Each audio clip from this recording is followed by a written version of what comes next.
যে আল্লাহ যদি চান তাহলে শেখ হাসিনাকেও আল্লাহ ক্ষমা করে জান্নাত দিতে পারেন। বলতেছে যে আল্লাহ তো তোর মতো পাগল হয়ে গেছে। আমি কইলাম কেন? কয় তাছাড়া কি শেখ হাসিনার আল্লাহ ক্ষমতা জান্নাত দেবে?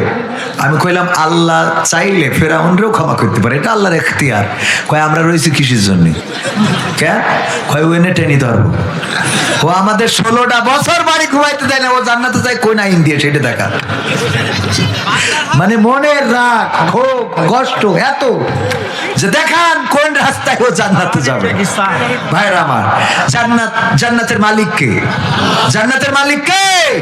আল্লাহ যাকে চান তাকে জান্নাত দিবেন। যাক, আমাদের মুহতারাম দায়িত্বশীল বাংলাদেশ জামাত ইসলামের সেক্রেটারি উনি কিন্তু সুন্দর একটা হাদিস বলেছেন, 3 শ্রেণীর মানুষকে পরকালের ময়দানে আগে জাহান্নামে দেওয়া হবে, উদ্বোধন করা হবে 3 শ্রেণীর মানুষ দিয়ে। তার মধ্যে প্রথম শ্রেণী আলেম। কি? কবির বিন সামাদ। এদিকে আসো। কয় টাকা নিতে এক রাতে? তুমি এলেম অর্জন করেছিলে, তোমার এলেমটা মানুষের জন্য, মানুষের দেখানোর জন্য, মানুষ যেন তোমারে বড় আলেম বলে তার জন্য তুমি এলেম অর্জন করেছিলে। এছাড়া তোমার কোনো উদ্দেশ্য ছিল না। দুনিয়ার পরে তোমারে ডক্টর বলেছে, ইঞ্জিনিয়ার বলেছে, ব্যারিস্টার বলেছে, ম্যাজিস্ট্রেট বলেছে, মাওলানা মুফতি মুহাদ্দিস বলেছে, তোমারে মুহতামিম বলেছে, তোমারে সুপারিনটেন্ডেন্ট বলেছে। দুনিয়ার পরে তোমার চাওয়াটা পূর্ণ হয়ে গেছে, বরং এখন পরকালে তোমার জন্য আর কোনো অবশিষ্ট নাই। 2 নম্বর, দানবীরকে অথবা শহীদকে ডাকা হবে।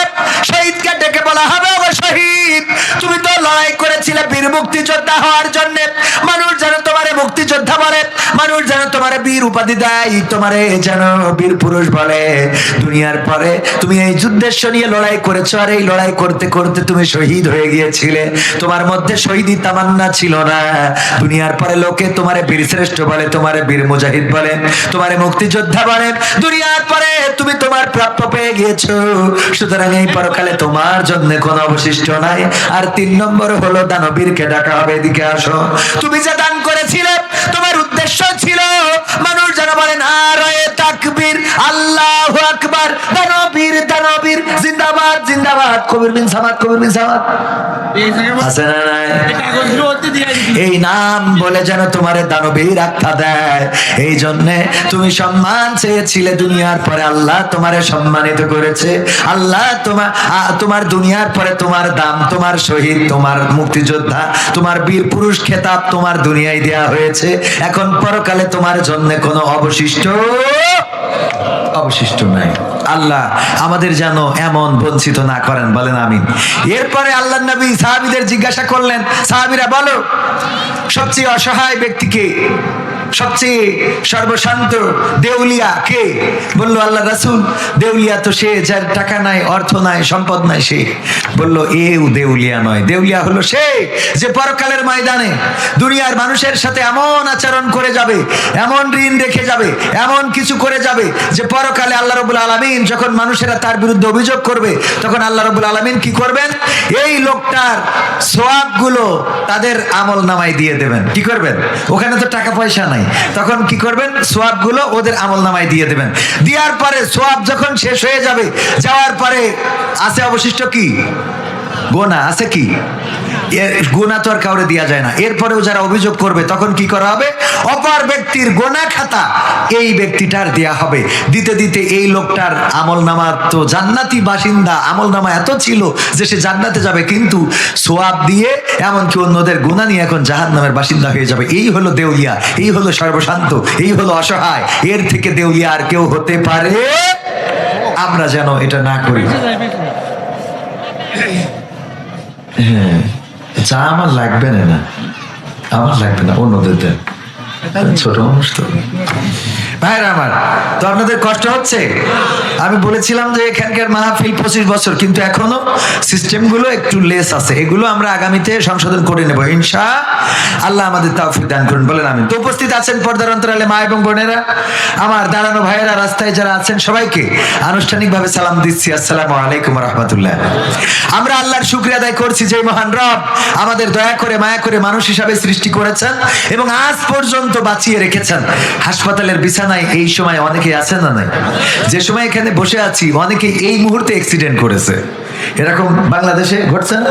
অহরহ ঘটছে। এই সময় যেখানে বসে আছি, এই সময় আমরা এখানে বসে যে রয়েছি, আল্লাহ আমাদের বসিয়ে রেখেছেন, সেই সময় অনেকের একটু অক্সিজেনের দরকার, একটু রক্তের দরকার। আবার আমরা দেখতে পাচ্ছি এখন অপারেশন ডেভিল হান্ট শুরু হয়েছে, ঠিক না ভাই? ঠিক। এই অপারেশনে আজ থেকে 6 মাস আগেও যারা প্রতাপের সাথে, আপনারা একটু থির হন ভাই, একটু থির হন। আপনারা যদি এরকম নড়ানড়ি করেন তা আমার একটু সমস্যা, ভালো পারি না তো, একটু সমস্যা। অপারেশন কি? Devil hunt. এই ডেভিল হান্ট শুরু হয়েছে। যারা এতদিন প্রতাপশালী ছিল, আজকেও দেখলাম 71 টেলিভিশনে সম্ভবত ছোট্ট একটা ক্লিপ এসেছে। আহা, পলকের কি অবস্থা, প্রতাপশালীদের কি অবস্থা। আল্লাহ বলেন ওয়াতুইজ্জু মান তাশাউ ওয়া তুযিল্লু মান তাশা। আল্লাহ যাকে চান তাকে ইজ্জত দান করেন, যাকে চান তাকে বেইজ্জতি করেন। আল্লাহ যাকে চেয়েছেন সম্মানিত করেছেন, যাকে চেয়েছেন তাকে কারারুদ্ধ করেছেন। যে আমির হামজা, মামুনুল হক, মিজানুর রহমান আজহারি, আলেম ওলামা, তাদের চোখের বালি ছিল, যাদের দিয়ে কারাগার ভরেছিল, আল্লাহ অল্টারনেট করে তাদেরকে বের করে দিয়ে এখন আবার এদেরকে দিয়ে কারাগার ভরেছে, যারা এতদিন কারাগারের মালিক ছিল। বলেন ঠিক কিনা? আমরা প্রবাদে পড়েছি, নদীর একুল ভাঙে অকুল গড়ে, এই তো নদীর খেলা। সকাল বেলার ধনী তুমি, ফকির সন্ধ্যা বেলা। কিন্তু শিক্ষা নেই নাই। শিক্ষা যদি শিক্ষা নিতাম, যারা এতদিন প্রতাপের সাথে দেশ চালিয়েছে, দেশের মধ্যে যা ইচ্ছা তাই করেছে, হত্যা করেছে, গণহত্যা করেছে, পিলখানায় হত্যাকাণ্ড চালালো, আমার আলেম ওলামাদেরকে গ্রেফতার করা হলো, কোরআনের ফাঁকি দেওয়ার হুসাইন সাইদির মতো মানুষকে 13টা বছর কারাগারে রাখা হলো, ইসলামী আন্দোলনের নেতা কর্মীদেরকে ফাঁসির কাস্টে ঝুলানো হলো, এমনকি বিরোধী দল নিপীড়নে শত শত মানুষকে শহীদ করা হয়েছে, হত্যা করা হয়েছে, খুন করা হয়েছে, গুম করা হয়েছে, ধর্ষণের পারমিশন দেয়া হলো, অন্যায় অপরাধের পারমিশন দেয়া হলো। আমার পুলিশ বাহিনীকে একটা পঙ্গু বাহিনী তৈরি করা হলো, যা বলে সরকার ওরা তাই করে। বলেন ঠিক না বেঠিক? করেছিল না করে নাই? সেই মানুষটার হাতে হাত করা জীবনে ওঠার কথা নাই, সেই মানুষটার হাতে হাত করা পড়িয়েছে, দাড়ি ধরে টান দিয়েছে, যারা যায় দাঁড়িয়েছে টেনে নিয়ে চলে গেছে। আল্লাহ রাব্বুল আলামিন এগুলো সহ্য করতে পারেন নাই। আল্লাহ রাব্বুল আলামিন ছাড় দেন কিন্তু ছেড়ে দেন না। আল্লাহ রাব্বুল আলামিন বললেন অপেক্ষা করো, অপেক্ষা করো, আমার পাকড়াও বড়ই শক্ত। ঠিক না ঠিক? আল্লাহ এত জোরে পাকড়াও করলেন। আগে অ্যারেস্ট হতো আসামিরা, আর এখন থানায় পুলিশ গ্রেফতার হয়। ঠিক না ঠিক? থানায় পুলিশ ধরতেছে। বড় বড় যারা এতদিন আদেশ দিয়ে দিয়ে পুলিশেরা মানুষদেরকে অ্যারেস্ট করিয়েছে, নির্যাতন করে, যারে মনে চাইছে পিটাইছে, কুপান দিয়েছে। দেখেছেন না? মা গো, বাবা গো, আব্বা গো, ভগবান ডেকেও কুল পায়নি। ঠিক না ভাই? ঠিক। কুপান ইচ্ছা মতো কুপাইছে, জনগণের টাকায় বেতন নিয়ে জনগণরে পিটায়। আল্লাহ বললো তোদের সোজা করতেছি, তোদেরই তোদের লোক ধরবে। ধরেছে না ধরে নাই? এখন ডিসি, ওসি, এসপি সব কিছু হ্যাঁ পালিয়ে গেছে। আর যারা সাহস করে আছে তাদের এখন খেলা হবে। ঠিক না ভাই? ঠিক। কারণ বাড়াবাড়ি করেছো। ফুটেজ দেখে দেখে, নেম প্লেট দেখে দেখে, প্রতিটা জনগণের বেতন নিয়ে যারা জনগণের বিরুদ্ধে দাঁড়িয়েছিল, প্রতিটাকে আইনের আওতায় আনতে হবে। যতদিন পর্যন্ত আইনের আওতায় না আনতে পারবে, ততদিন আন্দোলন বন্ধ হবে না। রক্ত লাগে রক্ত দেব, জীবন লাগে জীবন দেব। প্রজাতন্ত্রের কর্মচারী হয়ে যারা এই প্রজাতন্ত্রের টাকায় ট্যাক্স দিয়ে তাদেরকে নির্যাতন করেছে, তাদেরকে দৃষ্টান্তমূলক শাস্তির ব্যবস্থা করতে হবে। পুলিশ প্রশাসন পোশাকটা গায়ে দিয়েছো, বউয়ের লিপস্টিকটা কেন আমাদের টাকায়? কাদের টাকায়? জনগণের টাকা। ভয় করে আপনাদের? ভয় করে? জনগণের ট্যাক্সের টাকায় তোমার বউয়ের লিপস্টিকের টাকা, তোমার জনগণের ট্যাক্সের টাকায় তোমার সন্তানের স্কুল ড্রেস, জনগণের ট্যাক্সের টাকায় তোমার সন্তানের পায়ের জুতা, জনগণের ট্যাক্সের টাকায় তোমার মায়ের ঔষধ, জনগণের ট্যাক্সের টাকায় তোমার বউয়ের পোশাক। আর সেই জনগণকে তুমি মানুষ মনে করো নাই। আল্লাহ রাব্বুল আলামিন ছাড় দিয়েছিলেন, ছেড়ে দেন নাই। এখন হাতে হাত কড়া পড়ে যাও। সময় কথা বলে। রূপের বড়াই করিস না রে, রূপ চিরদিন থাকে না। রূপের বড়াই করিস না রে, রূপ চিরদিন থাকে না। নিজের মুখটা দেখা একদিন হইবে রে তোর যন্ত্রণা। নিজের মুখটা দেখা একদিন হইবে তোমার যন্ত্রণা। রূপের বড়াই কইরো না ভাই, রূপ চিরদিন থাকে না। চেহারার বড়াই কইরো না বোন, রূপ চিরদিন থাকে না। নিজের মুখটা দেখা একদিন হইবে তোমার যন্ত্রণা। নিজের মুখটা দেখা একদিন হইবে রে তোর যন্ত্রণা। সময় হইল বড় শিক্ষক, সব দিবে শিখাইয়া। সুখের জীবন থাকবে না রে, দেখবে না কেউ চাইয়া। সময় হইল বড় শিক্ষক, সব দিবে শিখাইয়া। সুখের জীবন থাকবে না রে, দেখবে না কেউ চাইয়া। মরার আগে মরবি রে তুই, জ্বালা সইতে পারবি না। মরার আগে মরবি রে তুই, জ্বালা সইতে পারবি না। নিজের মুখটা দেখা একদিন হইবে রে তোর যন্ত্রণা। নিজের মুখটা দেখা একদিন হইবে তোমার যন্ত্রণা। কিসের এত বড়াই তোমার মাটির দেহ লইয়া? ময়রা দেখো পোকামাকড় শেষ করবে সব খাইয়া। কিসের এত বড়াই তোমার মাটির দেহ লইয়া? ময়রা দেখো পোকামাকড় শেষ করবে সব খাইয়া। এই দুনিয়া ছাড়তে হবে, অহংকার আর কইরো না। এই দুনিয়া ছাড়তে হবে, অহংকার আর কইরো না। নিজের মুখটা দেখা একদিন হইবে তোমার যন্ত্রণা। নিজের মুখটা দেখা একদিন হইবে রে তোর যন্ত্রণা। ক্ষমতার বড়াই কইরো না ভাই, সে আর চিরদিন থাকে না। পাওয়ারের বড়াই কইরো না বোন, সে আর চিরদিন থাকে না। নিজের চেয়ার দেখা একদিন হইবে তোমার যন্ত্রণা। নিজের চেয়ার দেখা একদিন হইবে রে তোর যন্ত্রণা। ঠিক না বেঠে? যেই চেয়ারে বসে বলেছিল পদ্মা সেতু থেকে টুস করে ফেলে দিতে হবে, বেগম জিয়া এবং ডক্টর ইউনূসকে পদ্মা সেতু থেকে টুস করে ফেলে দিতে চেয়েছিল, যেই চেয়ারে বসে বলেছিল, সেই চেয়ারে এখন ডক্টর ইউনূস বসেছে না বসে নাই? সেই চেয়ারে ডক্টর ইউনূস আর যে ফেলে দিতে চেয়েছিল, সে পড়ে গেল।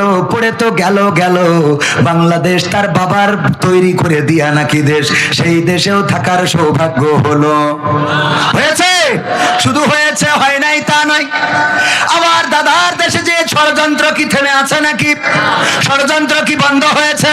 না, বন্ধ হয় নাই, বরং আমরা দেখেছি ষড়যন্ত্র চলমান রয়েছে। বেনজির সাহেব এমন নজিরবিহীন কথা বলেছে যেটা অকল্পনীয়। পুলিশ প্রশাসনের সাথে তার সংযোগ রয়েছে এবং এই প্রশাসনে 90% এখনো তাদের লোক আছে না নাই?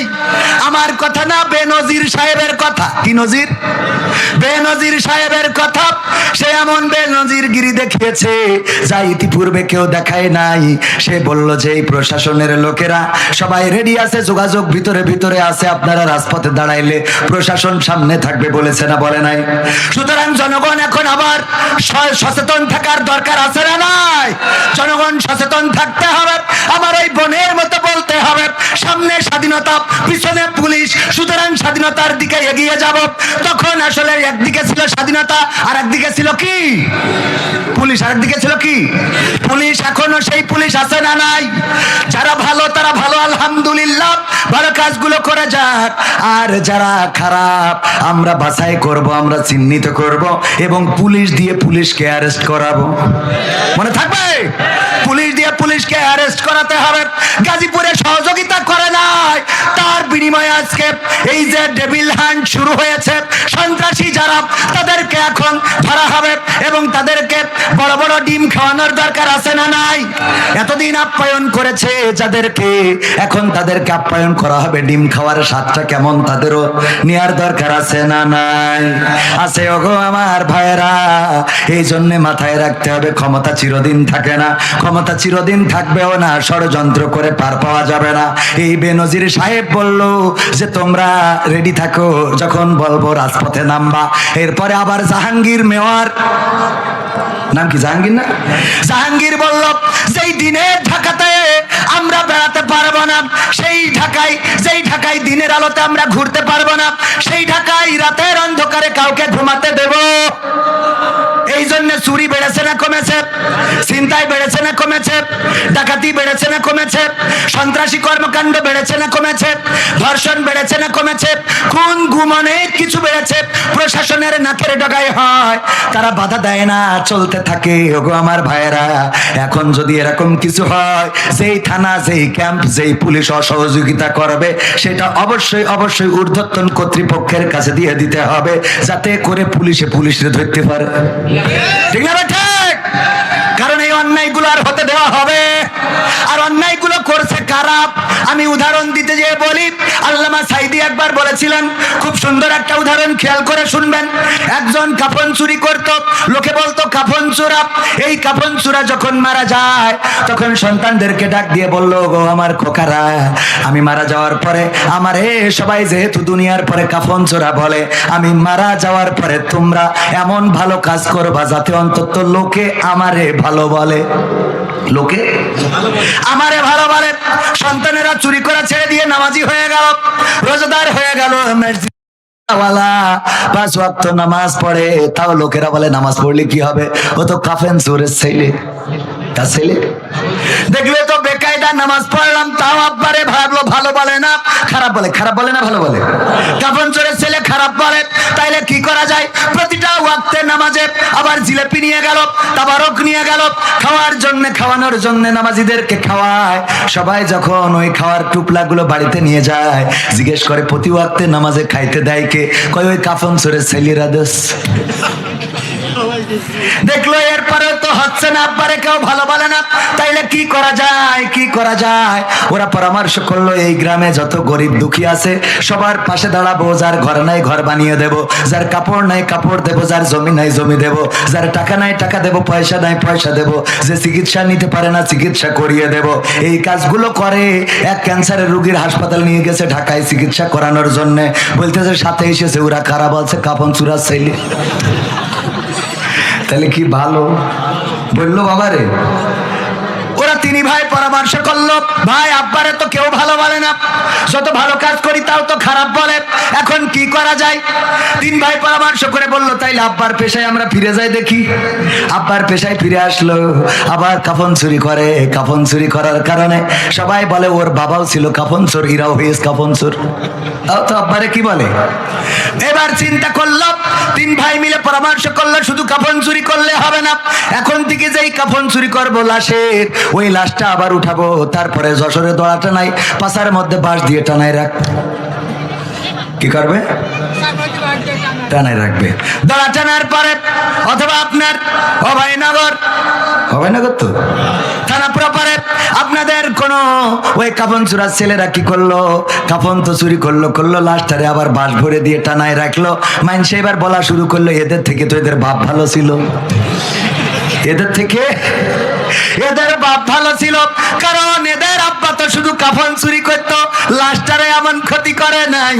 এদের আব্বা তো মোটামুটি ভালো ছিল কাফন চুরি করলেও, আর এই ছেলেগুলো হয়েছে কাফন চুরি করে তো করে আবার বাঁশ ভরে টানায় রাখে। কথা কি বোঝা গেছে? এই জন্য 5 তারিখের পরে খুন গুম অপহরণ ধর্ষণ জেনা ব্যভিচার বাড়িয়ে দেয়া হয়েছে পরিকল্পিতভাবে, যাতে করে লোকেরা যেন বলে আগেই তো ভালো ছিলাম। কথা কি বোঝা গেছে? যেন মানুষেরা বলতে পারে আগেই তো ভালো ছিলাম, আগেই তো ভালো ছিল, আগেই তো ভালো ছিলাম। এই আগেই ভালো থাকার জন্য এই কাজগুলো পরিকল্পিতভাবে করা হচ্ছে। এর জন্য জনগণকে সাথে থাকার, জনগণ রাজপথে থাকার, জনগণ সচেতন থাকার দরকার আছে না নাই? সচেতন থাকতে হবে। আপনার বাড়ি আপনার পাহারা দিতে হবে, আপনার রাস্তায় আপনার দাঁড়াতে হবে, আপনার গ্রামগঞ্জে আপনার দাঁড়াতে হবে। কারণ এতদিন যারা দাঁড়াতো, দাঁড়ায় 2 নম্বরই ভাবে ইনকাম করতো, সুযোগ সুবিধা নিত, এইগুলো সব চলে গেছে। ঠিক না বে ঠিক? আর যারা আছে ঘাপটি মেরে, ওরা সামনের পরে দেখেও কিছু বলে না, হোক হতে থাকুক, যেন বলে আগেই তো ভালো ছিলাম। কথা বোঝেননি? এই জন্য সচেতন থাকতে হবে কাদের? আসুন আলোচনায় আসি। আমি পবিত্র কোরআনের ছোট্ট একটা আয়াতের অংশ বিশেষ তেলাওয়াত করেছিলাম। আল্লাহ বলছেন, ইয়া আইয়ুহাল্লাযীনা আমানু কু আনফুসাকুম ওয়া আহলিকুম নারা। আল্লাহ বলছেন, ওগো ঈমানদারেরা, তোমরা আগুন থেকে নিজেরা বাঁচো এবং তোমাদের আহালদেরকে বাঁচাও। কথাটা কার? নিজে বাঁচার জন্য অনুরোধ করেছে, আর কি বলেছে? আহালদেরকে। কাদেরকে বাঁচাও? আহাল কারা? আমাদের স্ত্রী, আমাদের সন্তান, আমাদের পিতামাতা, আমাদের আপনজন, আমাদের অধীনস্থ, আমাদের উপরস্থ যারাই আছেন, আমাদের পরিবার, আমাদের আত্মার আত্মীয়, আমাদের সম্পর্কের, তারাই আমাদের আহাল। ওগো আমার ভাইয়েরা, আল্লাহ আদেশ করলেন, ওগো আমার বান্দারা শুনে নাও, তোমরা আগুন থেকে নিজেকে রক্ষা করো এবং তোমাদের আহালদেরকেও রক্ষা করো। এখন অনেকেই আছি নিজেরা নামাজ পড়ি, কিন্তু আমাদের সন্তান নামাজ পড়ে না, সেদিকে কেউ খবর রাখে না। আছে না নাই? কথা কয় না, আছে না নাই? নামাজ পড়ে কপালে দাগ ফেলে দিয়েছেন, অথচ সন্তান বিড়ি খায়, গাঁজা খায়, ফেন্সিডিল খায়, ইয়াবা খায়, ফ্রি ফায়ার, পাবজি, লাইলাতুল ফেব্রুয়ারি। আছে না নাই? লাইলাতুল ফেব্রুয়ারি বোঝেন কিনা? 14 ফেব্রুয়ারি গদখালিতে যাবে, সেন্ট ভ্যালেন্টাইন্স ডে। এই দিনে ভালোবাসা দিবস। এই ভালোবাসা দিবসে ডার্লিংকে উপহার দেওয়ার জন্য দেখলাম যুবকেরা ছাগল পর্যন্ত চুরি করতেছে। বলেন সুবহানাল্লাহ। নাউজুবিল্লাহ। আমার ভুল হয় আছে। কি হবে? চোখে পড়েছে না পড়ে নাই? ও আমার ভাইয়েরা, আবার আমার মা বোনেরা এই দিন আগে থেকে বলে দেয়, ওগো মাকসেদ, ওগো পল্টু, ওগো পল্টু, তুমি যদি আমারে ভ্যালেন্টাইন্স ডেতে বাইকের পিছনে গিয়ার দিয়ে না নিয়ে যাও, তাইলে কিন্তু আমি মকসেদের ছেলের সাথে যাব। লাইন আছে না নাই? ওর সাথে এর সাথে ওর সাথে ওর সাথে 3টা 4টা, তুমি না পারলে আর একজন আছে। আবার বলে খরচ কমানোর জন্য বয়ফ্রেন্ড সাইডে রাখিছি। ওরে বুদ্ধি আছে না নাই? এইগুলো সমাজে চলছে। আমার সন্তানেরা খারাপ হয়ে যাচ্ছে। প্রশাসনের কাছে অনেক পিতামাতা যে এখানে সাক্ষী আছে, তারা অভিযোগ করে আমার সন্তানকে একটু অ্যারেস্ট করে জেলখানায় রাখেন, আর তো পারছি না, সে এত নেশাখোর হয়ে গেছে, এমন হয়ে গেছে, না জানি কবে আমাদের হত্যা করে বসে। অনেক প্রশাসনের ভাইয়েরা বলেছে, ভাই যখন আলোচনা করবেন একটু বলবেন, যেন সন্তানদেরকে ছোট থেকেই দেখে রাখে, ছোট থেকেই যেন মানুষের মতো মানুষ করে লালন পালন করে। কিন্তু আমাদের অভ্যাস হলো, যেই মানুষটাকে ছোটবেলায় মানুষ করা সম্ভব ছিল, সেই মানুষটাকে ছোটবেলায় আমরা তাদেরকে আলোর পথে, ভালোর পথে গড়তে পারি নাই, খারাপের পথে ছেড়ে দিয়েছি, আমরা শাসন করি নাই। আর যার জন্য এই সন্তান বড় হওয়ার পরে আর যতই ফিরাইতে চাই, হুজুরের কাছে যতই পানি পড়া নেই, দোয়া নেই, আর পুলিশের কাছে যে যতই বলি অ্যারেস্ট করেন, এইটারে আর ভালো বানানো যায়? কথা কয় না যায়? এই জন্য ভালো বানাতে হবে কখন? কখন? ছোট থাকতেই, যখন মাটির দলা, কাদার দলা। আপনি যদি বাচ্চাকে সালাম দিয়া শিখান, সে সালাম দিয়া শিখবে। আপনি যদি বাচ্চাকে রাসূলদের ইতিহাস, ঐতিহ্য শিখান, সেটাই শিখবে। আপনি রাসূলের নাম শিখালেন, মুসা আলাইহিস সালাতু ওয়াস সালাম, ঈসা আলাইহিস সালাতু ওয়াস সালাম, ইব্রাহিম আলাইহিস সালাতু ওয়াস সালাম, ইসমাঈল আলাইহিস সালাতু ওয়াস সালাম, এমনি ভাবে শিখালে সেইগুলো জানবে। আর আপনি যদি শিখান শাহরুখ খান হাফিজাহুল্লাহ, কথা কয় না, শাহরুখ খান, সালমান খান, তারপরে শাকিব খান, তারপরে বাপ্পারাজ, হেনা। হেনা কোথায় চাচা? হ্যাঁ চাচা, হেনা কোথায়? বাড়ি এত সাজানো গুছানো, কৃষি কি হয়েছে চাচা? আছে না নাই? আপনি যদি হেনা শিখান শিখবে, আপনি বাপ্পারাজ শিখাইলে শিখবে। আবার আপনি যদি এই ছেলেটারে নামাজ শিখান, হুজুর ফরজ কয়টা, নামাজের আরকান আহকাম কয়টা, সূরা ফাতিহাটা পড়ো, আয়াতুল কুরসিটা পড়ো, সেটাই শিখবে। এই ছোট বাচ্চা থাকতে যদি আপনি এটা না শিখান, বড় হয়ে যাওয়ার পরে এদেরকে শিখাতে গেলে অসুবিধা আছে না নাই? অনেক আলেম ওলামার সন্তান, মাওলানার সন্তান, মুফতি মুহাদ্দিসের সন্তান, এসএসসির সময় দেখা যায় রেজাল্ট দিয়েছে, মাওলানা সাহেব স্ট্যাটাস দেয় আমার ছেলে এসএসসি তে গোল্ডেন এ প্লাস পেয়েছে। তার মানে ও মাদ্রাসায় পড়ায় নাই, এসএসসি তে গোল্ডেন প্লাস, দাখিলে না, এরকম আছেন না? যদিও আমি বৈষম্য করতে চাই না, দুইটা প্রতিষ্ঠানেই আপনি পড়াতে পারেন, কিন্তু মাওলানার সন্তান আবার স্কুলে যাবে কেন? কথা কয় না। মাওলানার সন্তান তো অন্তত এই লাইন ধরে থাকা উচিত। কথা ঠিক আছে তো? না ও হুজুর মনে করে আমি তো জান্নাতে চলে গেছি, সেলিগের অসুবিধা নেই। মানে হুজুরদের আমাদের তো একটু পাওয়ার বেশি, ও আমি তো হুজুর, আমি তো পাস, হ্যাঁ এরকম কিছু কাজ হবে। জাহান্নাম উদ্বোধন করবে কাদেরকে দিয়ে? আমাদেরকে দিয়ে। কাদেরকে দিয়ে? আলেম মানে আমাদেরকে দিয়ে। আপনারা আমাদেরকে আলেম মনে করেন না, তো আমাদেরকে দিয়ে হতে পারে। আল্লাহ ক্ষমা করুন, ওই জাহান্নামের বাসিন্দা অসিকাল্লাযিনা কাফারু ইলা জাহান্নামা যুমারা হাত্তা ইযা জাউহা ফুতিহাত ইলাল আখিরি আয়া। আল্লাহ বলছেন ওই দিন জাহান্নামীদেরকে টানতে টানতে জাহান্নামের দিকে নিয়ে যাওয়া হবে। যখন তারা জাহান্নামের দরজার কাছে পৌঁছে যাবে, তখন জাহান্নামের দ্বাররক্ষীরা প্রশ্ন করবে, ওগো জাহান্নামীরা, তোমাদের কাছে কি কোনো নবী, কোনো ওলি, কোনো আউলিয়া তোমাদের কাছে যায় নাই, যে তোমাদেরকে দিন সম্বন্ধে বলে শোনায় নাই, তোমাদেরকে সাবধান করে নাই, সচেতন করে নাই? আমরা বলবো আমরাই তো সচেতন করে বেড়াতাম। তো তাহলে তোদের অবস্থা এইটা কেন? না, আমাদের অবস্থা এই যে আমরা বলেছি কিন্তু আমরা করিনি। এরকম মানুষ আছে না নাই? কোরআন পড়তে ভালো লাগে, কোরআন শুনতে ভালো লাগে, কোরআন জানতে ভালো লাগে, কোরআন মানতে ভালো লাগে। আছে না নাই? কোরআন পড়তে ভালো লাগে, কোরআন শুনতে ভালো লাগে, কোরআন জানতে ভালো লাগে, কোরআন মানতে ভালো লাগে না। নামাজেতে পড়লে কোরআন মনটা শীতল হয়, কারির তেলাওয়াত শুনিলে প্রাণ জুড়িয়ে যায়। নামাজেতে পড়লে কোরআন মনটা শীতল হয়, কারির তেলাওয়াত শুনিলে প্রাণ জুড়িয়ে যায়। সেই কোরআনের ব্যাখ্যা দিলে কলিজাতে আগুন জ্বলে, সেই কোরআনের ব্যাখ্যা দিলে অন্তরেতে আগুন জ্বলে। বিরোধিতাও চলে কেন তা জানি না। কোরআন পড়তে ভালো লাগে, কোরআন শুনতে ভালো লাগে, কোরআন জানতে ভালো লাগে, কোরআন মানতে ভালো লাগে না। কোরআন পড়ে দেখতাম ওরা শুরু করতো দিন, তারাই আবার চাইতো না দেশে কোরআনের আইন। ঠিক না বেঠে? এই চাচা যান, এই আল্লাহর ওলি, ওই যে এই চাচা এদিক তাকান, কি হয়েছে আপনার? হ্যাঁ, দাদার দালাল, আপার দালাল। হ্যাঁ, আমি দেখলাম 3-4 জন উঠলো, সবগুলো এরকম দাড়িওয়ালা, পাঞ্জাবিওয়ালা। আগুন ধরে গেছে না? বুঝতে পারিছেন? এই যে চাচা বুঝেছে আগুন ধরে গেছে, পাশায় আগুন ধরাইতেছে। যেই কটা উঠবে বলবেন যে এইগুলো দালাল, এইগুলো কি পাশায় আগুন ধরে। ভালো কথা ভালো লাগে না। 4 দোকানে 2 ঘন্টা বসে থেকে সিরিয়াল মারতে পারে, আর এনে এসে 2 ঘন্টা বসে থাকতে গেলে পাশায় আগুন ধরে যায়।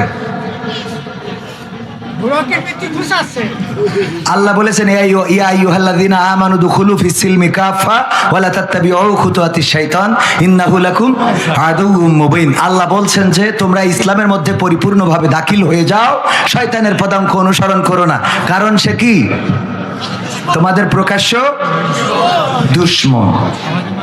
এই মাহফিলে বসলে খুশি হন কে? আর এই মাহফিলে বসলে বেজার হন কে? উঠে গেলে আল্লাহ চাইলে উঠে গেলে উল্টোটা হবে, উঠে গেলে আল্লাহ বেজার হবেন, শয়তান খুশি হবে। হ্যাঁ, আপনার সিদ্ধান্ত, আপনি কারে খুশি করবেন। ঠিক না বে ঠিক? আপনি সামান্য সময়, আমি তো বেশি কথা বলবো না, টাইম ছিল আমার, বলছিল যে ঈশার নামাজ পড়েই উঠাবে, একটু উঠাইতে উঠাইতে একটু দেরি করে ফেলেছে। তো একটু দেরি করে সামান্য কয়টা কথা বলে নসিহা যেন আমারও কাজে লাগে, আপনাদেরও কাজে লাগে। পরকালের ময়দানে আল্লাহ বলবেন, ইকরা কিতাবাকা কাফা বিনাফসিকা আল-ইয়াওমা আলাইকা হাসিবা, পড়ো তোমার কিতাব, পড়ে তুমি তোমার হিসাব করার জন্য নিজেই যথেষ্ট।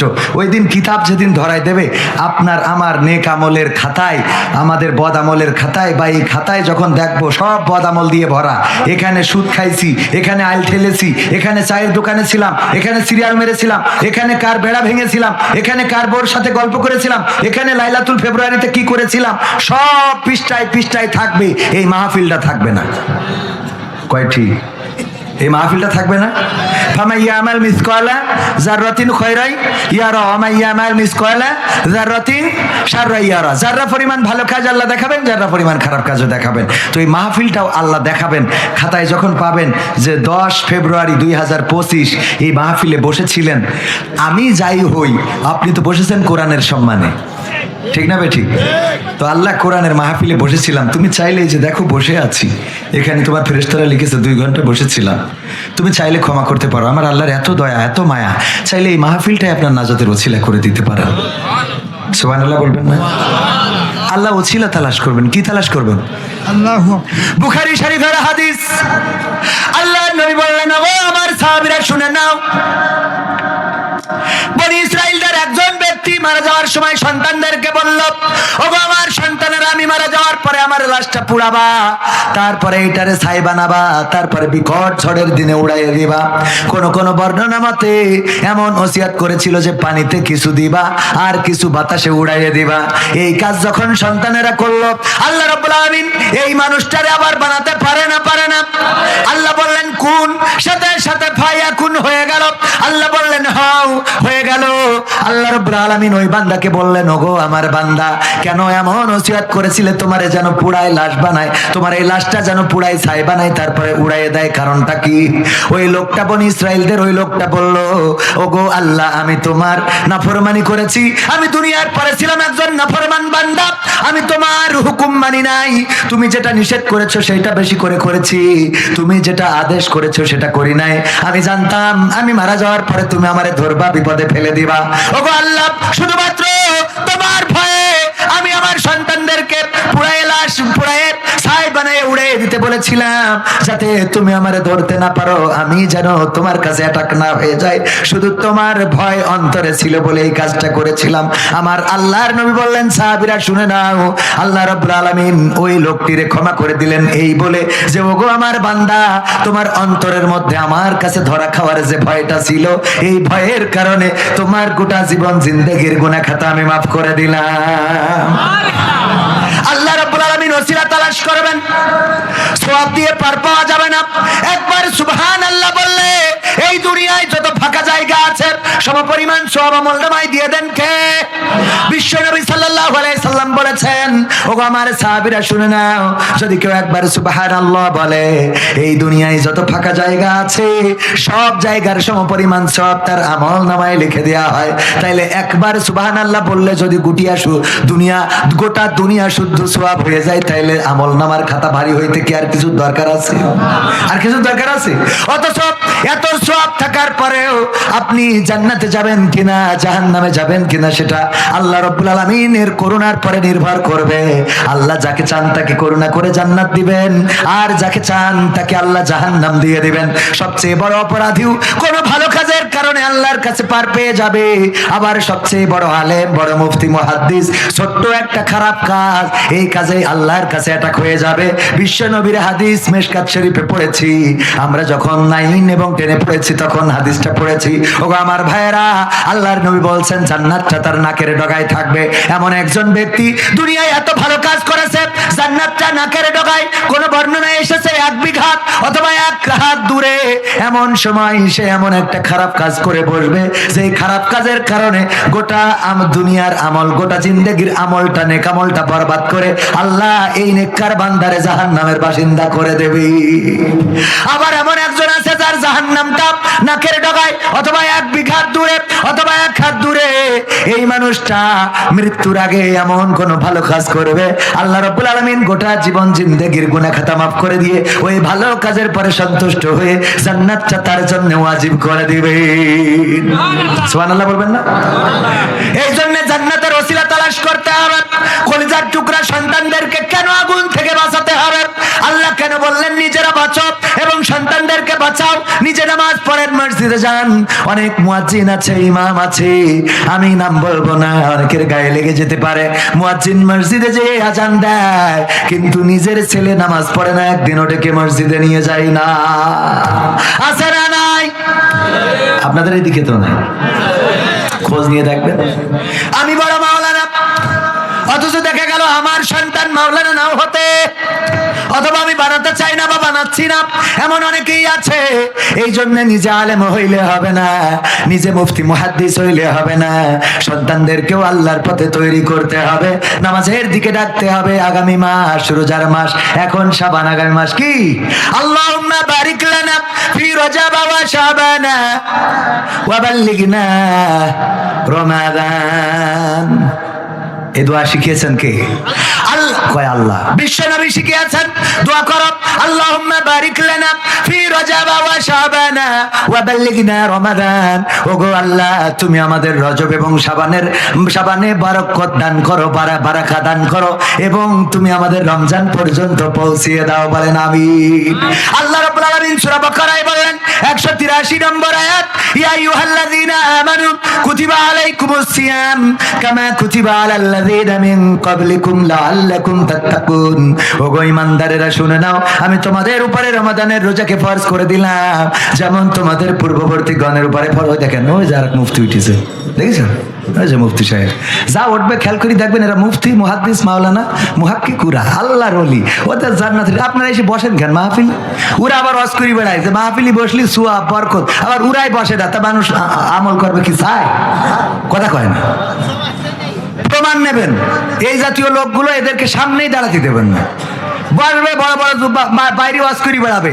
এক হুজুর দেখি ইতিকাফ নিয়ে সমালোচনা করতেছে, ইতিকাফে বসে একজন নাকি সেহরি খেয়ে মশারির মধ্যে দিয়ে বিড়ি টানতেছে, মশারির মধ্যে কি ধুমা বেরোচ্ছে। যে জিজ্ঞেস করলাম চাচা কি হয়েছে, তো আছে বাপু আর বলি না, ইতিকাফে বইছি তাই আর কি করবো, বিড়ি না টানলে আমার আসলে সারাদিন রোজাটা হালাল হবে না।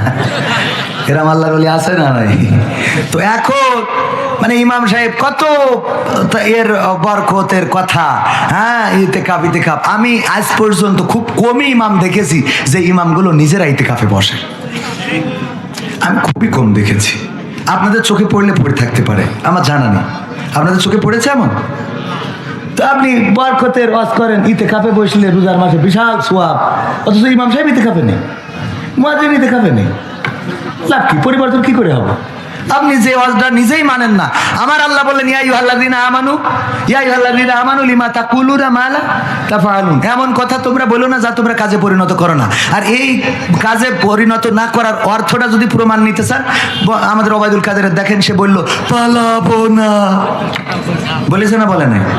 এই কথা বলে আবার পালাই গেল, যার কারণে শেখ হাসিনা বিপদে পড়েছে। কথা ঠিক না বেঠিক? যদি সে পালাবো না বলে রাজপথে দাঁড়ায় থাকতো, তাও তো অন্তত কিছুটা হলেও শেখ হাসিনা একটা সাহস পেত যে না, তারা এখনো রাজপথে। শামীম ওসমান বললো যে খেলা হবে, ঠিক না বেঠিক? বললিতে সে আবার চলি যে এখন আবার বিদেশ থেকে বলছে নেতৃত্ব সে দোষ, তার দেখেছেন আপনারা? এখন আবার উল্টো ওয়াজ করতেছে। তাহলে এই যে তার মানে নিজেদের মধ্যেই আমল নাই, যার জন্য আমাদের ছাত্রলীগ যুবলীগ মাইন্ড করেন না। তারা বললো যে আমরা যদি, এখনো ভিডিও আছে, আপনারা চাইলে দেখাই দিতে পারবো, যে আমরা যদি মুইতে দিই বানের পানির মতো ভেসে যাবো। বলিছে না বলে না? তাহলে এত বড় বড় কথা। আমি বললাম বানের পানির দরকার নেই, আমাদের এই ইরি ধানের ক্ষেত, তুই একটু স্যালো মেশিনের গুড়ায় কারেন্ট যখন না থাকে একটু মধ্যদিনই ডেরেন দিয়ে পানি আসুক দেখি, মেশিনে কত পানি আছে, কথা কয় না। তো এই যে কথার সাথে কাজের মিল না রাখার অর্থ হলো এই দেশে দাঁড়িয়ে থাকা যাবে না, দুনিয়ায় দাঁড়িয়ে থাকা যাবে না, পরকালেও দাঁড়িয়ে থাকা। আল্লাহ বললেন কাবুরা মাকতান ইনদাল্লাহি আন তাকুলু মা লা তাফআলুন। আল্লাহ বললেন ওগো আমার বান্দারা, এটা আমার কাছে অত্যন্ত অপছন্দের, অত্যন্ত ঘৃণার, ক্রোধের, রাগের, যে তোমরা মুখে যা বলো কাজে তা পরিণত করো। তো আল্লাহর ঘৃণার, আল্লাহর রাগের, ক্রোধের এই কাজটা কেন করব আমরা? আমি বলি আমি করি না, তাইলে কোনো লাভ হইল? কথা কয় না। আমাদের নিজেদের মধ্যে পরিবর্তন নাই, আর একজনের নিয়ে পড়ি থাকি, কাটি ওরে বাবা হুজুরের দাড়ি খাটো, তা খাটো তোরটা বড়, আলহামদুলিল্লাহ ভালো, আমার থেকে ভালো আমলদার, তো অসুবিধা কি, হুজুরের দাড়ি খাটো তোর সমস্যা কি, নিজেরটা বড় করি চাও ভালো, আরো 14 গোষ্ঠীর করো দেখি। কথা কয় না। আমাদের কাজ হইলো ঘুতায় না, নিজেরা পরিবর্তন হইলে সমাজটা সুন্দর হয়ে যাবে। এখানে যে লোকগুলো উঠলেন আমি নিজেই খেয়াল করেছি যে লোকগুলো, অথচ সাধারণ মানুষগুলো দেখেন চুপচাপ বসে থাকে। আহা, এই সাধারণ মানুষগুলো হলো জান্নাতি মানুষ, বলেন সুবহানাল্লাহ। আমি কিন্তু আমাকে অপরাধী করেই বলছি যে আমাদের মতো আমাকে দিয়েও হয়তো আল্লাহ মাফ করুন, আল্লাহ যেন ক্ষমা করেন।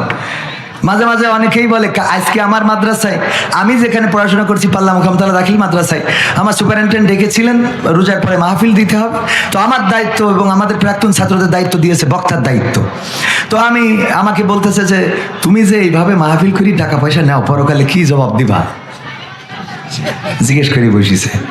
তো আমি বললাম হুজুর আমার তো আসলে অ্যান্সার কি দেব, বড় বড় হুজুর যারা এই যে ধরেন আমির হামজা, আব্দুল আলামিন, মামুনুল হক, আজহারি, তারপরে অনেক অনেক বড় হুজুর, ওরাও নেচছে, তো আল্লাহ যদি ওকে ধরিয়ে নিয়ে যায় জাহান্নামে, তা আমার আগের থেকে এই বসে থাকা ছাড়া রাস্তা নেই।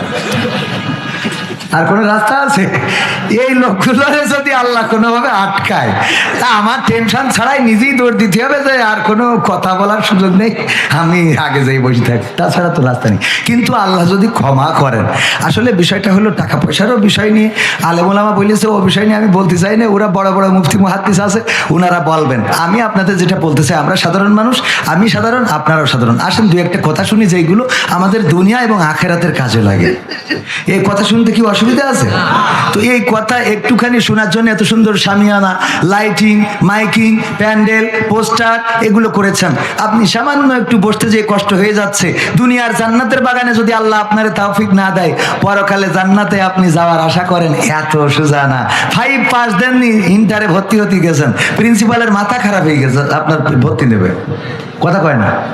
তো দুনিয়ার জান্নাতে বসে থাকার ধৈর্য নেই, পরকালে যে আল্লাহর বলবেন আল্লাহ আমার সে টিকিট কই, কথা কয় না। কথা কি বোঝা গেছে? আল্লাহ আমাদের কবুল করুন। এই যে একটা সিরকুট দিয়ে গেছে, এটা এখনো পড়ে সাথে পারিনি, আবার আর একটা সিরকুট দিয়েছে। হ্যাঁ, আরো আছে। হুজুর যশোরে আকিজের মাহফিলে মিডিয়ার অনেক আলোচনা সমালোচনা হয়েছে, এর মধ্যে একটি গরিব মানুষের ঘর বাড়ি ভেঙে মাহফিলের মাঠ তৈরি করা হয়েছে। এ বিষয়ে সত্যতা কতটুকু দয়া করে জানাবেন। ওই মাহফিলের পরিচালনার দায়িত্ব আলহামদুলিল্লাহ ভাগ্যক্রমে আল্লাহ আমাকে দিয়েছিলেন। আকিজ পরিবার এমন একটি পরিবার, অভয়নগরের লোক অন্তত না জানার কথা না, ঠিক না বে ঠিক? এই পরিবার মসজিদ, মাদ্রাসা, কুরআন, ইসলাম সব কিছুর সাথে সম্পৃক্ততা আছে না নাই? একজন ভাই খালি আওয়ামী লীগ করে, নাম শেখ কাফিল উদ্দিন, আওয়ামী লীগের এমপি ছিল, উনাকে দিয়ে মনে করে বাকিরা মনে হয় সবাই আওয়ামী লীগ, ঠিক না বেটি? অথচ এই পরিবারটা এমন পরিবার, যেই পরিবার আপনার এখানে যে আকিজ কির সিটি রয়েছে না, আকিজ সিটিতে আজান হয়ে যাওয়ার পরে মার্কেট কি চলে? আপনারা যারা গিয়েছেন তারা বলেন, সাক্ষ্য দেন, সত্য না মিথ্যা? মার্কেট আজান হয়ে গেলে বন্ধ করে দেওয়া হয় না? নামাজের জন্য মসজিদে ইমাম রাখা আছে না নাই? কোরআন শেখানোর জন্য হুজুর রাখা আছে না নাই? আজান হয়ে যায়, মার্কেটের সব বেচা কিনা বন্ধ, আগে নামাজ তারপরে কাজ। নামাজকে বলো না কাজ আছে, কাজকে বলো আমার নামাজ আছে। তার কার্যকারী পদক্ষেপ এবং কার্যকারী ভূমিকা অন্তত আকিজ পরিবারে আছে না নাই? সেই আকিজ পরিবারের বড় সন্তান হলেন ডাক্তার শেখ মহিউদ্দিন, যিনি আদ্দিন হাসপাতাল, Ad-din foundation, Ad-din medical college সহ অসংখ্য মানব কল্যাণ, মানুষের কল্যাণে যে সংস্থাগুলো বা মানুষের কল্যাণের জন্য যে পদক্ষেপ নেওয়া দরকার সেগুলো তিনি নিয়েছেন। এই মানুষটা তাফসিরুল কোরআন মাহফিলের আয়োজন করেছিলেন 3 দিন ব্যাপী। এই 3 দিন ব্যাপী মাহফিল করে ইতিহাস করে দিয়েছেন। বাংলাদেশ বলবো না, গোটা এশিয়া মহাদেশে অথবা গোটা বিশ্বে সম্ভবত এত বড় কোরআনের মাহফিল হয় কিনা আমার জানা নাই, আমার জানা নাই। আল্লাহ রাব্বুল আলামিন এই মাহফিলটা বাস্তবায়ন করার তৌফিক দিয়েছেন এবং সেখানে পরিচালনার তৌফিক দিয়েছিলেন। ওখানে যে পত্রিকা বা সাংবাদিকরা নিউজ করেছে যে একটা পরিবারের বাড়ি ঘর ভেঙে দেওয়া হয়েছে, গরিব মানুষ, আসলে কারো বাড়ি ঘর ভেঙে দেওয়া হয় নাই, গরিবের বাড়ি ঘর ভাঙা হয় নাই। মূলত যেই বাড়িটা ভাঙা হয়েছে ওই বাড়িটার জায়গা স্যারের কিনে নেয়া, ওই বাড়িটার জায়গা স্যারের ক্রয় করা, ওই বাড়িটা ভেঙে নিয়ে যেয়ে তাদেরকে যাইতে বলা হয়। তাদের কথা হলো, আমরা আপনাদের তো অনেক টাকা আছে, আমরা তো জমিটা আপনাদের কাছে বেচে দিছি, সুতরাং আপনারা আমাদের ভালো জায়গায় একটা ঘর করে দেন বা একটা টাকা দেন, ভালো অ্যামাউন্ট, যে টাকা দিয়ে আমরা ভালো মানের একটা ঘর করে নিতে পারবো। আচ্ছা, জায়গা জমি কিনে নেওয়ার পরে বাড়িটা নিয়ে সে বিক্রি করে দিচ্ছে, এখন বাড়িটা নিয়ে যাবে না? কথা কয় না, বাড়িটা খুলে নিয়ে যাবে না? তো এই বাড়িটা খুলে নিয়ে যায় না, দীর্ঘদিন ধরে ওই বাড়িটা ভাড়া দিয়ে রেখেছে, নিজেরাও থাকে না, ভাড়া দিয়ে রেখেছে অন্য মানুষকে। তো এখন মাহফিলের সময় ওই বাড়িটা সরিয়ে নেওয়ার জন্য বলা হয়েছে, তাদেরকে টাকা দেওয়া হয়েছে, যে ভাড়াটিয়া তাদের যা যা ছিল তাদেরও ক্ষতিপূরণ দেওয়া হয়েছে। দেওয়ার পরে ওই বাড়ি যখন সরাই নেয় নাই, তখন মাহফিলের প্রয়োজনে বাড়িটা ভাঙতে হয়েছে। এই বাড়িটা আসলে গরিবের বাড়ি না, মূলত যা কিছু মিডিয়ায় দেখেন সব কিন্তু সত্য না। কথা বোঝেননি? মূলত মিডিয়ায় অনেক কথা আসে, যেই কথাগুলো এতদিন বলা হতো জামাত বিএনপি সন্ত্রাসী দল, ঠিক না বে ঠিক? আর এখন বলা হচ্ছে বাংলাদেশ আওয়ামী লীগ নিষিদ্ধ ঘোষিত একটা ছাত্র সংগঠন, ছাত্রলীগ, ঠিক না বে ঠিক? তার মানে আইন নিষিদ্ধ ঘোষিত। এখন ছাত্রলীগ যারা এতদিন শিবিরে নিষিদ্ধ করেছে, এখন তারাই নিষিদ্ধ। তো এই মিডিয়া এতদিন শিবিরের বিপক্ষে এমন বলতো, এখন আবার সেই মিডিয়া জামাতের আমিরের সাক্ষাৎকার নিয়ে জন্য ক্যামেরা দিত। মানে এদের কাজ হলো যে যাই হোক একটা কিছু ইস্যু তৈরি করা। সেদিন সাংবাদিকদের মেরিছে পাবনায়, দেখলাম যে পত্রিকায় নিউজ হয়েছে, টিভিতে নিউজ হয়েছে, সাংবাদিকদের বেরিয়েছে। অনেকেই কমেন্ট করিস, তাও অসুবিধা কি, তোকে তো একটা নিউজ বেরিয়েছে, তোকে তো একটা খবর বেরিয়েছে, তোকে তো একটা খবর বাড়াই দেওয়া হলো। তো যাই হোক, ওদের খবরের দরকার থাকে, নানানভাবে নানান খবর করে। এটা আসলে এরকম ছিল, যেটা আমি নিজেই যেই পরিবারের বাড়ি ভেঙেছে সেই পরিবার আমার সাথে যোগাযোগ করেছিল, আমাকে ফোন দিয়েছিল। আমি এই পরিবারের হয়ে আমি আদ্দিন ফাউন্ডেশনের স্যারের সবচেয়ে কাছের মানুষের কাছে ফোন দিয়ে গোটা বিস্তারিত বিষয়টা আমি জেনে নিয়েছি, এবং জেনে নেওয়ার পরে তাদেরকে বলেছি যে আপনারা এরপরেও যে বাড়াবাড়ি করতেছেন এটা কিন্তু ঠিক না। তারপরে জনাব বিষয় বিগত কমিটি ফান্ড শূন্য একটু আচ্ছা, হুজুর 2টি গজল গাওয়ার আবেদন করছি, তালগাছ কমিটিটি। তারপরে কোথায় গেল কাদের কাকা, কোথায় গেল কাদের কাকা, এগুলো শুনতে হবে, শুনতে হবে। আমার ভাইয়েরা, সময় অতি দ্রুত চলে যায়। মা বোনেরা আপনাদের থেকে বেশি না কম? অনেক বেশি। আমি প্রায়ই বলি যে পুরুষদের মহিলা প্যান্ডেলে দিয়ে মহিলাদের সামনে দেবে, পর্দা দিয়ে দিলেই তো হচ্ছে। কারণ পুরুষরা প্যান্ডেল ভর্তি পারে না, মাথায় কাজ করে না, একটু সময় থাকতে গেলে এই মুতুস্তি মানে ডিস্টার্ব করে। তোর বউ থাকবে কি করে? 2 ঘন্টা আটকে রাখতে পারো না বেটা, আছে না নাই? আর মা বোনেরা এসে ঘন্টার পর ঘন্টা কোরআনের মাহফিলে বসে থাকছে। আবার এই পুরুষ 4 দোকানে বসে থাকবে, নিজে সিরিয়াল দেখবে, পরিমণি, নুরা লাইলা এইগুলো দেখি বেড়াবে, আর বাড়ি যাই মনে করবে ওনার বউ তাপসী রাবেয়া, ঠিক না বে ঠিক? বলে হুজুর একটু দোয়া করে দেন, আমার বউ খুব সিরিয়াল দেখে। তা তুই 4 দোকানে বসে মারিস, তাই কি দেখাবে? কথা কয় না। মা বোনেরা বলছে হুজুর ঠিক কথা বলেছেন, শুধু সাউন্ড পাচ্ছি না তাই, ঠিক না বে ঠিক? আপনি চায়ের দোকানে, আপনি সিরিয়ালের আড্ডায়, আপনি নামাজ পড়েন না, আপনি রোজা রাখেন না, আপনি হজ করেননি, আপনি যাকাত দেননি, আপনি আল ঠেলে বেড়ান, আপনি ভালো কথা বলেন না, আপনি ভালো কাজ করেন না, আর মনে করেন আপনার স্ত্রী তাপসী রাবেয়া, আপনার স্ত্রী হযরত ফাতেমা রাদিয়াল্লাহু তাআলা আনহার মতো, খাদিজা রাদিয়াল্লাহু তাআলা আনহার মতো যাই নামাজে পড়ে থাকবে, তাহাজ্জুদের নামাজ আদায় করবে, এটা কখনো হতে পারে না, পারে না, পারে না। আপনার পরিবর্তন দরকার। আপনি যদি পরিবর্তন হয়ে যান, আপনার স্ত্রী অটোমেটিক নিজেকে পরিবর্তন করে নেবে, বলেন ঠিক কিনা? আপনি যদি ফজরের আজান দিলে নামাজে চলে যান, আপনি ফজরের আজান শোনার পরে যদি মসজিদে চলে যান, আপনার স্ত্রী যদি নামাজি না হয়, 1 দিন 2 দিন 3 দিন পরে দেখবেন ওই স্ত্রী উঠে নামাজ পড়া শুরু করে দিয়েছে। আর আপনার স্ত্রী যদি নামাজি হয়, আপনি যদি নামাজি না হন, আপনার সাথে শুয়ে থাকতে থাকতে প্রথম দিন উঠেছে, দ্বিতীয় দিন উঠেছে, তৃতীয় দিন স্ত্রীও আর উঠবে। কথা কয় না? এই জন্য আমাদের পরিবর্তন দরকার, আছে না নাই? আমাদের পরিবর্তন দরকার। ওগো আমার ভাইয়েরা, অনেক পুরুষ আছে নিজেরা তো আমল করে না, আবার স্ত্রীদেরকে আমল করাতে চায়। আমার আব্বা বলতেন, একবার ওয়াজ শুনেছে, যদি স্বামী নামাজ না পড়ে স্ত্রী জাহান্নামে যাবে। স্বামী নামাজ না পড়লে, স্ত্রী নামাজ না পড়লে স্বামী জাহান্নামে যাবে। স্বামী ওয়াজ শুনেছে কি, স্ত্রী নামাজ না পড়লে স্বামী কোথায় যাবে? জাহান্নামে। যদি স্ত্রী নামাজ না পড়ে স্বামী জাহান্নামে যাবে। চলে গেছে বাড়িতে, যে স্ত্রী বলতেছে ওঠ, কেন? তা বলছে তোর নামাজ পড়তে হবে। কারণ কি?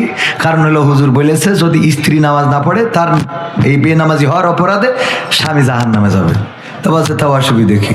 অসুবিধা কি মানে? তুই আমার বউ, আমার স্ত্রী, তোর জন্য আমি জাহান্নামে যাব, এই পাগল পাইছিস আমারে? তা কয় নামাজ তো তুমিও পড়ো না। কয় আমার জন্য আমি জাহান্নামে যাব, ঠিক আছে তোর জন্য যাবো কেন?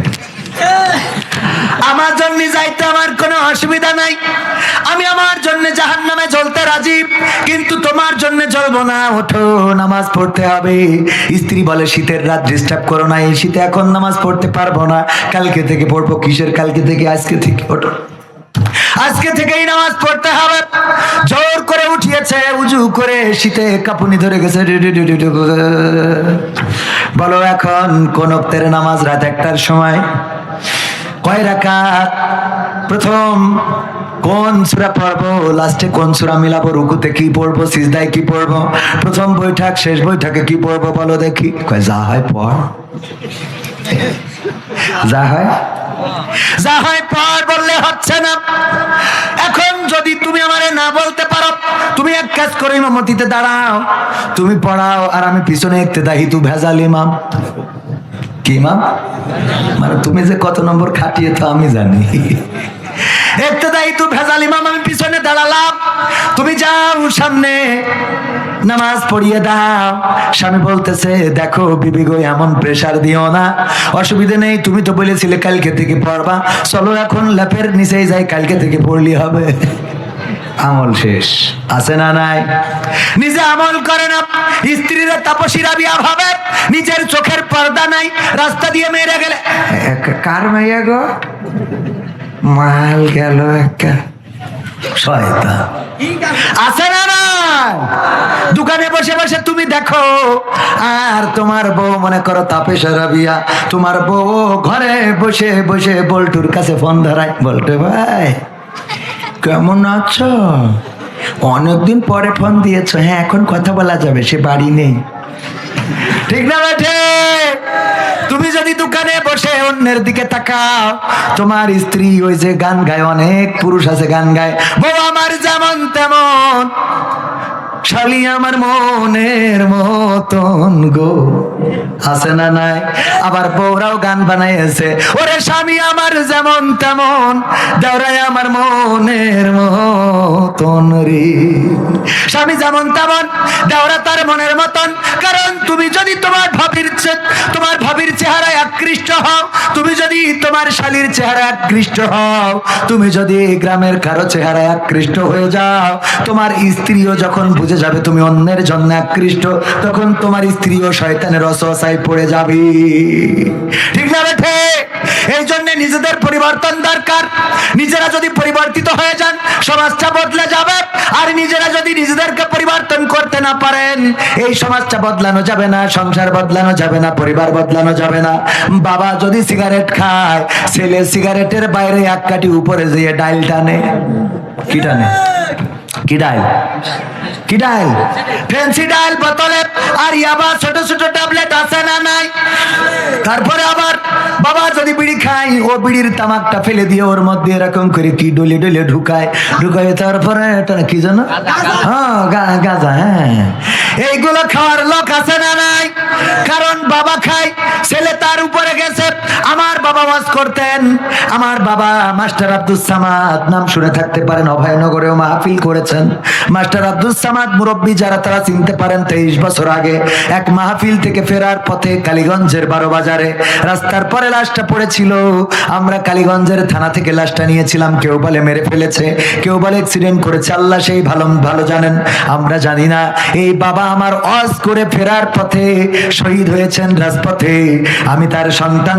আমার বাবা ওয়াজ করেছেন কয়েকটা জেলার মধ্যে, আর তার সন্তান কবির বিন সামাদকে, আমার বাবার নাম মাস্টার আব্দুস সামাদ, আর তার সন্তানকে আল্লাহ গোটা বাংলাদেশ শুধু নয়, বাংলাদেশের বাইরেও বিভিন্ন দেশে আল্লাহ রাব্বুল আলামিন কোরআনের কথা বলার সুযোগ করে দিয়েছেন। সুবহানাল্লাহ বলবেন না?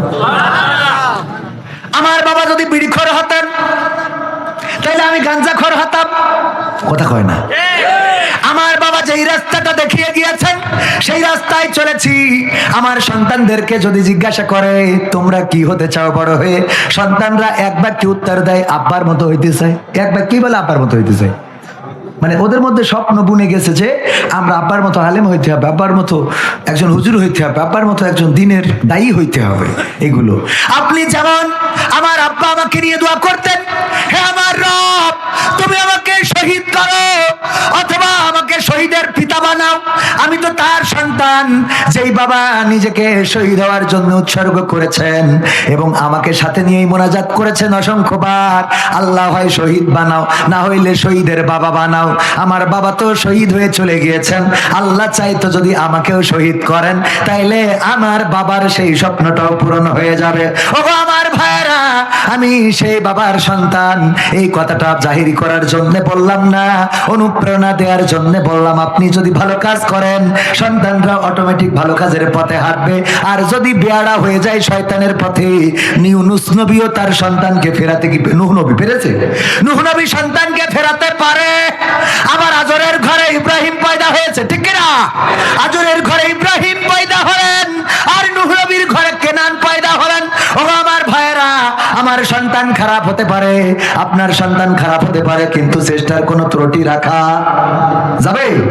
আল্লাহ বললেন ওয়াকারনা ফি বুয়ুতিকুন্না ওয়ালা তাবাররাজনা তাবাররুজাল জাহিলিয়াতিল উলা। ওগো নারীরা তোমরা পর্দার মধ্যে থাকো, জাহিলি যুগের মেয়েদের মতো সাজুগুজু করে নিজেদেরকে প্রদর্শন করে বেড়ায়ো না। আমার মা বোনেরা এখন সাজুগুজু করে না? করে না? কথা কয় না। আবার বুরখাও পারে না? পারে না। আমি উদাহরণ দিতে যেয়ে বলি ওদের অবস্থা হলো ভাত খেয়ে তারপর মুড়ি খাতে চাই। বলতে পারছেন কি?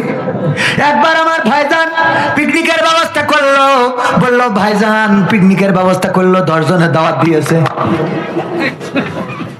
মাশাআল্লাহ। না না না না, ভালো আছেন তো? নারায়ে তাকবীর।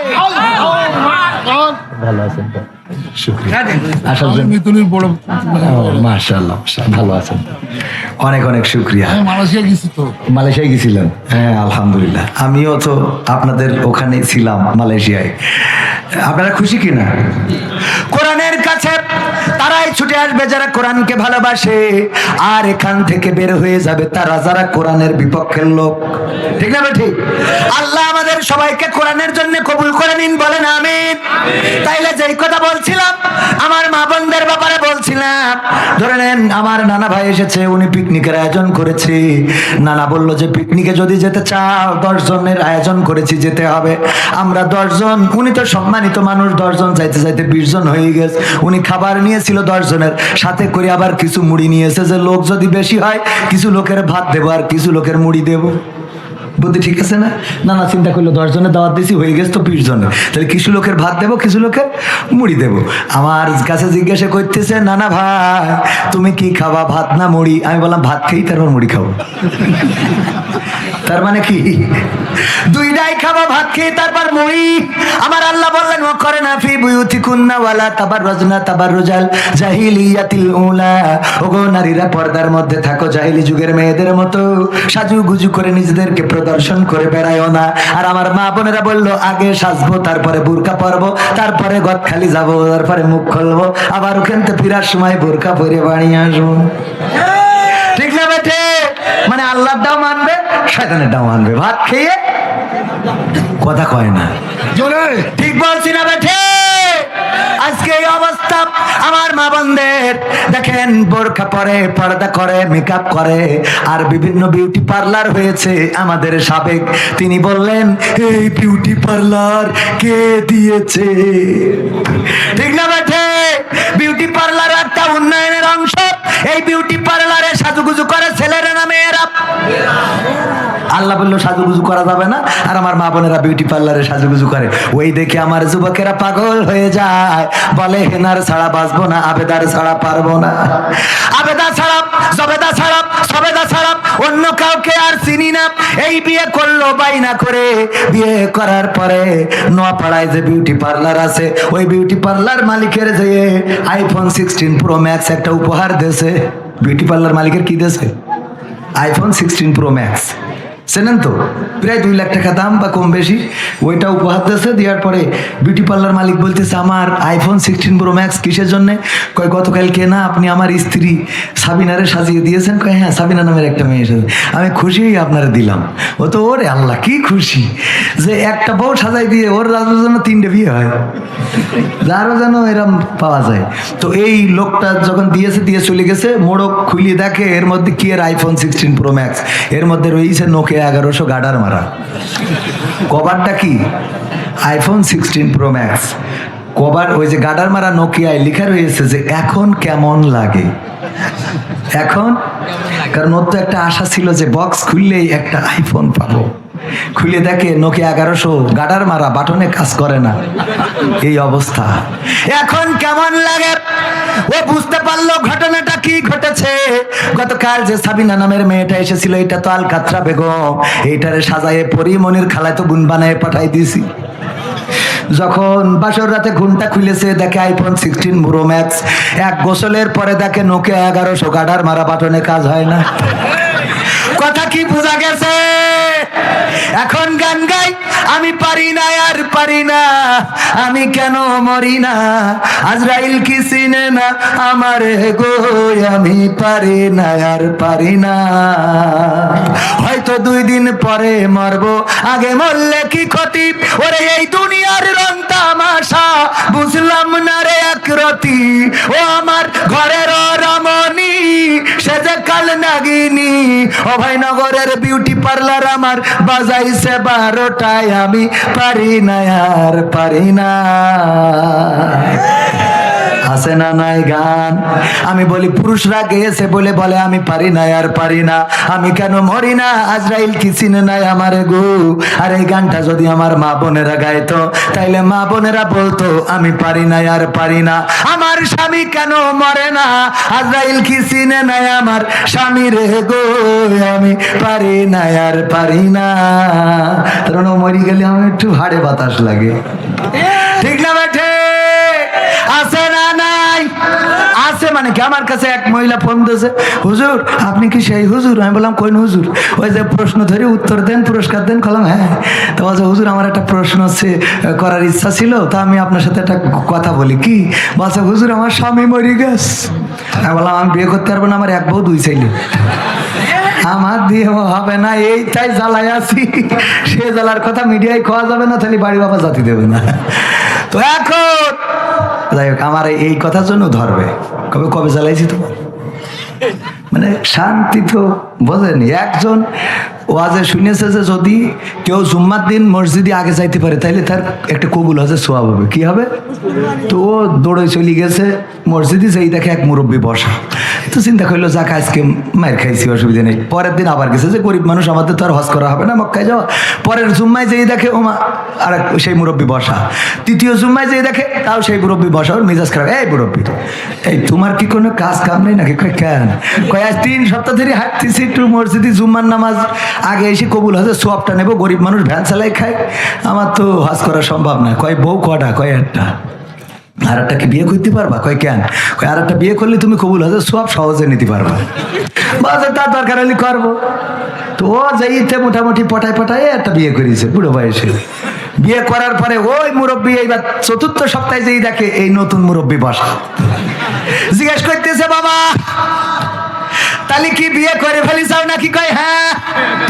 তাইলে তো আজকে কবুল হজের সোয়াব পেয়েছো, জুম্মায় তো সবার আগে তুমি এসে গিয়েছো। কয় ভাই কবুল হজের সোয়াব হয়েছে কিনা আমি জানি না, আল্লাহ জানে। কেন? কয় আমার 2 বউয়ের গুতা গুতিতে ফজরে আইছে, আর এখনো বাড়ি যায়নি। ফজরে আইছি এখনো বাড়ি যাই নাই। কি হয়েছে আল্লাহ সেই ভালো জানে। ভাইরা আমার বাড়ি যার একটা বউ আছে, 2টা বিয়ে করার চিন্তা ভুলে যান। আগের সময় তো তাও বাড়ি একটু কিলাকিলি হইতো, চুল ছিঁড়াছিড়ি হইতো, এখন সব বাদ দিয়ে ডাইরেক্ট মেশিন কেটে নিয়ে বাড়ি চলে যাচ্ছে। এই সত্যি না মিথ্যা? আমি যদি মিথ্যে বলি বলেন মিথ্যে? হ্যাঁ, সাবধান। কি ধান? কথা কয় না। ও আমার মায়েরা, ও গো আমার বোনেরা, ভালো জিনিসটা ভালো করে বোঝে না। আমার মা বোনদের মধ্যে আছে, যদি কোনো পুরুষ দ্বিতীয় বিয়ে করে, বউ যদি বাড়ি আনে, ওরে বাবা মার কান্না পড়ে যায়, কি এই করলো রে, ও বাবা বাবা আমার কপালে আগুন ধরাইলো রে, ও আল্লাহ। কান্না আছে না নাই? স্বামীরা বলে, কি করলে তুমি, যদি ওর নিয়ে দুটো রাত থেকে এসতে আমি কিছু বলতাম না। ওইটা ভালো না বিয়ে করা ভালো? কথা কয় না, বলেন আপনি সাহস, হ্যাঁ ভালো করে সাহস করি বলেন, মানে ভয়তে মনে করছে যে বাড়ি গেলে ধরবে, বাড়ি গেলে ধরবে না, আমরা সাহস সেওয়াজ করে দেবো আলহামদুলিল্লাহ। হ্যাঁ বলছে ভয়টা একটু করতেই বয়স হয়ে গেছে, আল্লাহ কবুল করুন, বলেন আমিন। তাহলে বিয়ে করলি, এই যে যদি রাত্রি কোনো জায়গায় থাকে, তা গুনাহ বেশি না কম? মাজা পর্যন্ত গেড়ি সঙ্গে স্যার, এই অপরাধ দুনিয়ার পরে। আর আখেরাত তো আল্লাহ রেখে দিয়েছে। আল্লাহ নবী বলছে যে যখন কেউ জেনায় লিপ্ত হয়, এই দুনিয়া আল্লাহর কাছে ফরিয়াদ করে, জমিন আল্লাহ তুমি আমাকে তৌফিক দাও, আমাকে সুযোগ করে দাও, আমি যেন দুনিয়ার মধ্যে তার ঢুকিয়ে ফেলতে পারি, এই জমিনের মধ্যে তার ঢুকিয়ে ফেলতে পারি। বিশ্ব নবী সাল্লাল্লাহু আলাইহি সাল্লামের কথা। জেনায় যখন লিপ্ত হয়, তখন জমিন ফরিয়াদ করে, আল্লাহ এত বড় অপরাধ সে করতে যাচ্ছে, তুমি আমাকে ফাঁকা করে দাও, আমার ক্ষমতা দাও, আমি যেন তাকে আমার মধ্যে গ্রাস করে নিয়ে চাপ দিয়ে দুনিয়া থেকে শেষ করে দিতে পারি। জমিন অভিশাপ দেয়। আর আমরা এই অপরাধকে, আমার মা বোনেরা কয়, তোমার এত দরকার, তুমি দুটো রাত ঘুরে আসতে রব না পারতে, আমি কিছু বলতে তো বিয়ে করলে কি? ওরে বাবা, বিয়ে করলে তো কয়েক দিক থেকে সুবিধা। এক হলো বাড়ি কাজ করার জন্য, আপনি কাপড় কাচবেন, ও নিংড়াইয়ে নেড়ি দেবে, আপনি তরকারি কুটি দেবেন, সে রান্না করবে, আপনি একটা করবেন, ও আর একটা করবে। আবার যদি ঝগড়াও করতে চান, তাও পর্দার মধ্যে থেকে করতে পারবেন, পাড়ায় যাওয়া লাগবে না, ঠিক না বে ঠিক? নিজেদের ঘরের মধ্যে মারামারি করেন নিজেরা নিজেরা, সব দিকটা সুবিধা। এই জিনিসটা আমি বাড়িও বোঝাতে পারিনি, কোনো জায়গায় বোঝাতে পারিনি। আল্লাহ কবুল করুন, বলেন আমিন। এতক্ষণ মা বোনেরা ছিল যে এই হুজুরির আবার দাওয়াত করতে পারে, এখন বলছে ও যেন মরে, ও মরে না কেন? আল্লাহ নবী বললেন, মেরাজ থেকে এসে বললেন, ওগো নারীরা বেশি বেশি সাদাকা করো। কারণ কি? কারণ আমি দেখেছি অধিকাংশ নারীরা জাহান্নামী। বিশ্ব নবীকে বলা হলো কারণটা কি, অপরাধটা কি, কোন কারণে নারীরা জাহান্নামী? আল্লাহর নবী বললেন, অনেক কারণের মধ্যে বড় কারণ দুইটা। কয়টা? সবাই বলেন কয়টা? দুইটা বড় কারণ। এক নম্বরে হলো স্বামীর নাশুকরি করে, স্ত্রীরা স্বামীর প্রতি কৃতজ্ঞতা পোষণ করে না। স্বামী যাই কিছু করে স্ত্রীর চোখে ভালো লাগে না। স্বামী যদি থ্রি পিস কিনে আনে রং ভালো না, স্বামী যদি শাড়ি কিনে আনে সুতো ভালো না, স্বামী যদি মাছ কিনে আনে কাটা বেশি, স্বামী যদি ওল কিনে আনে গাল চুলকায়, স্বামী যদি তরকারি কিনে আনে সেদ্ধ হয় না, স্বামী যদি আলু কিনে আনে স্বাদ নেই, স্বামী যদি চাল কিনে আনে ভাত ফোটে না, স্বামী যদি যাই কিছু কিনে আনুক, রং করে, ঘর করে, বাড়ি করে, ডিজাইন ভালো না, এমনি ভাবে সব কিছুতেই দোষ ধরার মতো মানুষ আছে না নাই? আছে না নাই? কিছু নারী আছে অকৃতজ্ঞ, যাই করে। আবার বাবার বাড়িতে যদি একটা গরু নিয়ে আসে, ও গরু আর মরে না। ওই গরু, তাও এমন গরু, ওই গরু একবার বেচার জন্য আপনার নপাড়ায় হাটে তুলিল, তো যার কাছে বেচতে দিয়েছে, ওর কাছে এসে একজন জিজ্ঞেস করছে, ভাই গরুর দুধ হয় কটটুক? গাছ জ্বালায় গায়ে বাঁচছে না, দুধ হয় কটটুক? মানে এমন গায় যে তার দুধ হয় কটটুক, গাছ জ্বালায় নিজেই নটি পাচ্ছে না, ওর দুধ হবে কন্তে। পরে যখন বিক্রি হয় নাই, ওইটা দিয়েছে জামার জন্য, যাও এটা জামাইয়ের বাড়ি দিয়ে আসো, মেয়ে জামার একটা গরু দিতে চাইলাম, এটা দিয়ে দাও। শালা দুইজন ধরে নিয়ে আসছিল, আনতি যেয়ে এই গ্রাম পর্যন্ত, আনতি যেয়ে কি গ্রাম জানো? রানাগাতি। হ্যাঁ কি? হ্যাঁ রানাগাতি। এই রানাগাতি আনতি যেয়ে 3 বার ব্রেক ফেল করেছে। গরু তো না মানসি দেখি কয় এক্সরার কাগজ নিয়ে যাচ্ছে, মানে পাল্লার কাটি এমন কায়দায়। ও আবার 3 বার ব্রেক ফেল করেছে, ও ল্যাস ধরে আবার স্টার্ট দিতে হয়েছে উঠাইনোর জন্য। এই গরু একটা দিয়েছে আমার নানার বিয়ের সময়, ও না, এই গরু একটা দেওয়ার পরে এখন ওই গরু আর মরে নাই। কেন মরে নাই? নানা যখন অভয়নগরে 5 শতক একটা জমি কিনেছে, স্ত্রীর বলছে আজকে রেস্টি, অনেক কষ্ট করে অভয়নগর প্রপারে 5 শতক জমি কিনেছি, চলো। তো বলছো আব্বাকে বাড়িতে গায়ে গরুটা এনে দিলাম বলি এত দূর হয়েছে, আব্বাদের বাড়িতে গায়ে গরুটা এনেছিলাম বলে। এরপরে ওখানে 5 তলা 10 তলা একটা বিল্ডিং করেছে। আমার নানা বলে, বেগম চলো ওই বিল্ডিংটাই আজকে উঠবো, তুমি ফিতে কেটে ঢুকবা। বলছে যাই করো তাই করো, বিল্ডিংটা কিন্তু আব্বাকে বাড়িতে গায়ে গরুটা না আনলি হইতো না। এরপরে একটা গাড়ি কিনেছে প্রিমিয়াম, এক্সিও, এক্স করোলা, যাই হোক আরো আপডেট হ্যারিয়ার অথবা পাজেরো, আপনার এই যে নতুন ল্যান্ড ক্রুজার যে গাড়িগুলো ওঠে কিনেছে। কেনার পরে আমার নানা নানিরে বলতেছে, আসো নাও তুমি ওই পাশের আমার বা পাশের সিটে ওঠো, তোমারে আজকে প্রথমে গাড়িতে চড়াবো, আমি পুরো যশোর ঘুরাবো।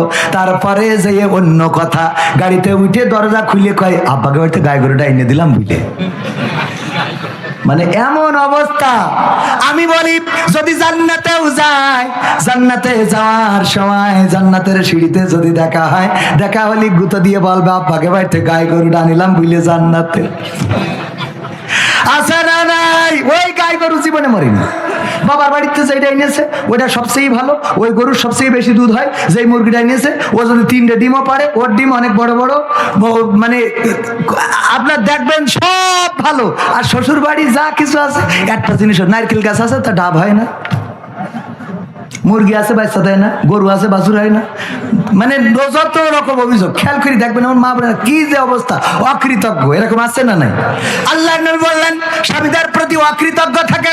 কুমিল্লার এক হুজুর বলতেছে, ভাই আমি বুদ্ধি করি আমার স্ত্রীর যাই করি আমার স্ত্রীর পছন্দ হয় না, এই জন্য বুদ্ধি করে আমি নপাড়াতে একটা ভালো মানের শাড়ি কিনলাম, কিনে আমি যে টেবিলের পরে ডাইনিং টেবিলে রেখে বলতেছি, স্ত্রী খাবার দাও। স্ত্রী খাবার দিচ্ছে, আমি খাই আর দেখি স্ত্রী খালি 800 কি তাকায়, শাড়িটা ইনেস কার? মানে জিজ্ঞেস করে না, খালি তাকায়। এক ফাঁকে জিজ্ঞেস করেই বসলো, এই শাড়িটা কার? বলছে শাড়িটা আমার বন্ধু কবির বিন সামাদ কিনেছে তার বোর জন্য। বলছে দেখো দিন শাড়ির কালার কত সুন্দর, রংটা কত ভালো, সুতোটা কত সুন্দর, আর তুমি যা কেন তাকে পরা যায়, আমি বলে তোমার সংসার করছি, অন্য মানুষ হলে লাতি ঝাঁটা মেরি বাড়িতে চলে দিত। স্বামী বলতেছে, তোমার কি এই শাড়ি পছন্দ হয়েছে? তো বলছে, তো তুমি কেন নি, তোমার তো পছন্দ ভালো না, তুমি যা কেন সে কি পরা যায়, তার সুতো ভালো, পাড় ভালো, রং ভালো, কিছু ভালো, তো তোমার যদি পছন্দ হয় তুমি এটা নাও। কবির বিন সামাদ হুজুর, আমি হুজুর ঠিক করে নিবানে, ও যদি না মানে নাই মামলা দেবে, কেস দেবে, জেল কাটবো, তোমার জন্য জেল কাটবো, অসুবিধে কি? তো শাড়ি পেয়ে খুব খুশি যে যাক আল্লাহ অনেকদিন পরে একটা শাড়ি পাইছি ভালো মনের মতো। শোয়ার সময় হুজুর বলছে যে আমি আমার স্ত্রী জিজ্ঞেস করলাম, স্ত্রী শাড়িটা কি তোমার পছন্দ হয়েছে? কয় এটা তো তুমি পছন্দ করে কেন নি, কারণ তোমার পছন্দ ভালো না। মনে মনে করলাম আমার পছন্দ ভালো হলে কি তোর নিয়ে সংসার করি? তারপরেও আমি আর এটা প্রকাশ করতে পারলাম না, বললাম যাক আমার পছন্দ ভালো না, তা তোমার পছন্দ হয়েছে কিনা? কয় কবির বিন সামাদ ওর পছন্দ আছে, ওর নজর ভালো, তোমার তো চোখ না, দুটো মার্বেল দিয়ে আল্লাহ, এই জন্য আমার খুব পছন্দ হয়েছে শাড়িটা, আমি খুব খুশি, আজকে আমার মতো খুশি কেউ নেই।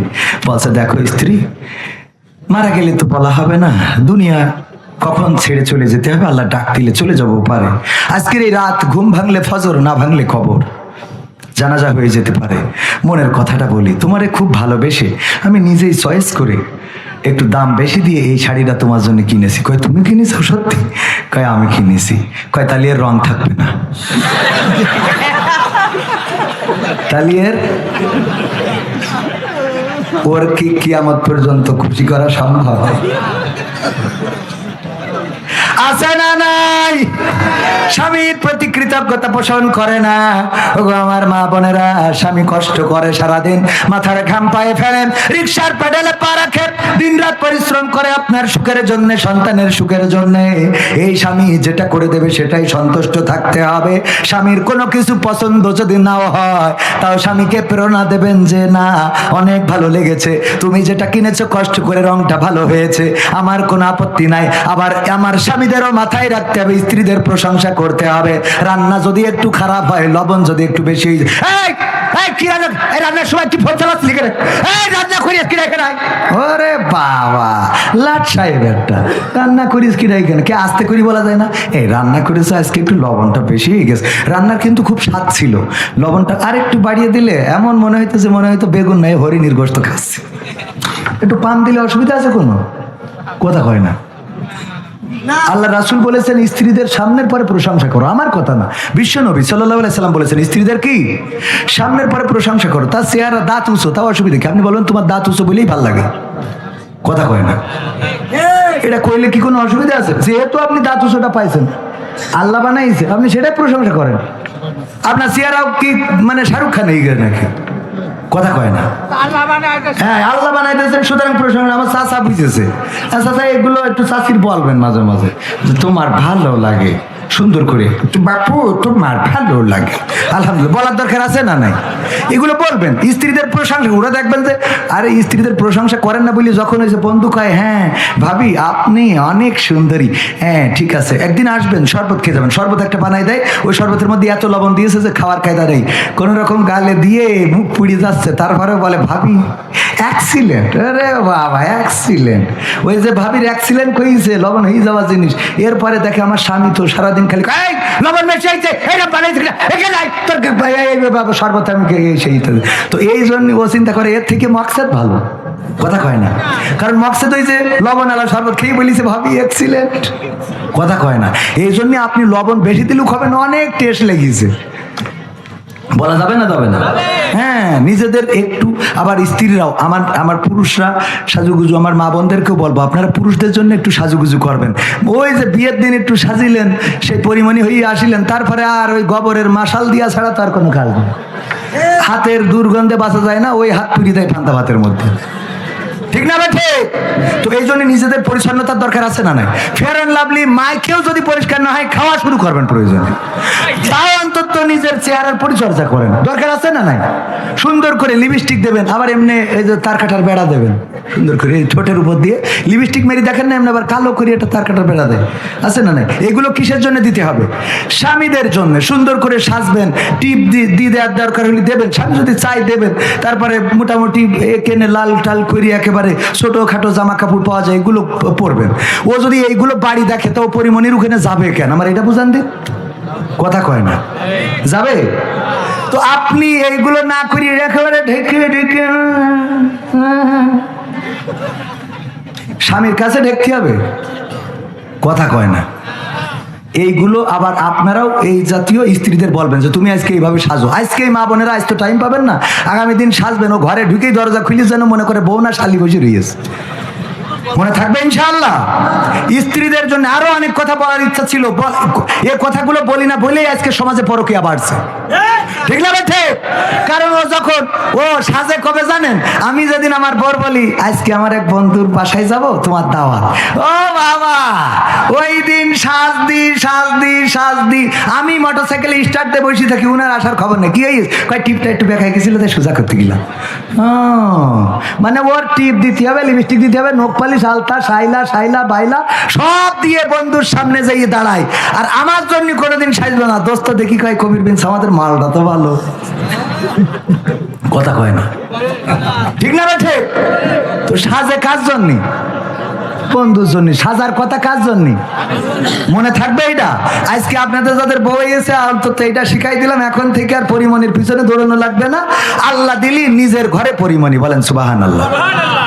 আল্লাহর নবী বললেন ওগো আমার সাহাবীরা শুনে নাও, তোমরা যদি স্ত্রীদের সাথে মিলন করো তখনও তোমাদের আল্লাহ রাব্বুল আলামিন সওয়াব দিয়ে দেন। কি দেন? সাহাবীরা বলছে মানে লজ্জা পাইছে। কি পাইছি? আল্লাহ রাসূল বললেন লজ্জার কোনো কারণ নাই। ওগো সাহাবীরা শুনে নাও, যেই কাজটা বৈধ স্ত্রীর সাথে করো, এই কাজটা অবৈধভাবে যদি পরনারীর সাথে করতে আল্লাহ গুনাহ দিত কিনা?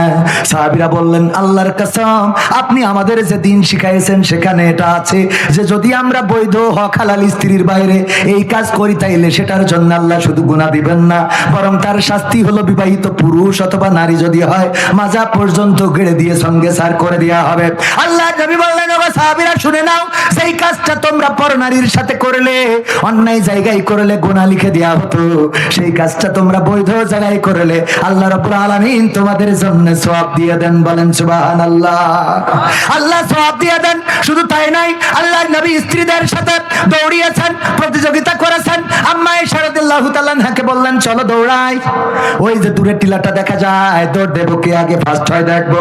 দৌড়ালেন, আম্মা আয়েশা রাদিয়াল্লাহু তাআলা আনহা জিতে গেলেন।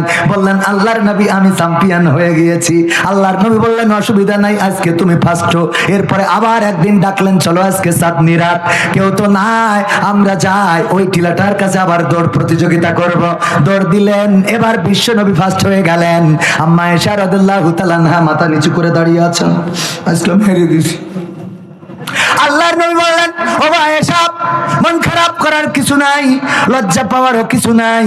তোমার কি মনে নাই তুমি আমাকে একটা গোল দিয়েছিলে? আগের দিন তুমি আমাকে হারিয়ে দিয়েছিলে, আজকে তোমাকে হারিয়ে আমি আর তুমি ডুরা ডুরা হয়ে গেলাম, সমান হয়ে গেলাম। বলেন সুবহানাল্লাহ। আপনার স্ত্রীর সাথে পেরেছেন কি কোনোদিন র্যাকেট খেলতে? হুজুরি জিজ্ঞেস করেন যে হুজুর আপনি খেলেছেন? আমি খেলেছি। হ্যাঁ, ওরা ইউটিউবই দিনই পাগল, এবার ইউটিউবই দেয় পাগল।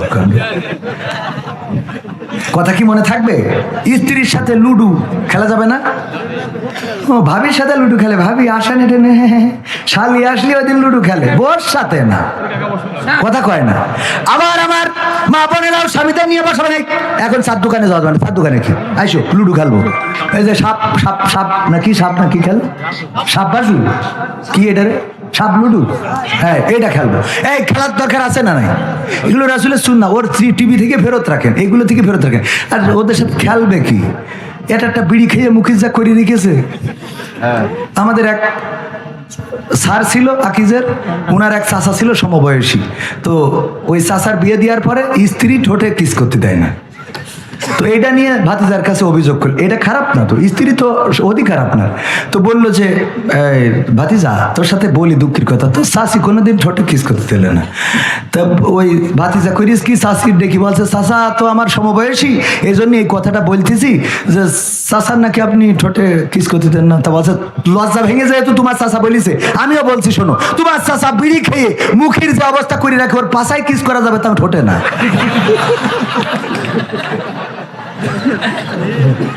মা বোনেরা বলছে হুজুর এই ওয়াজ আর 3 বার করেন, কারণ আমরা মরি গেলাম। শুধু উড়া না, আমি তো বলি নামাজের সময় যখন ইমাম বলে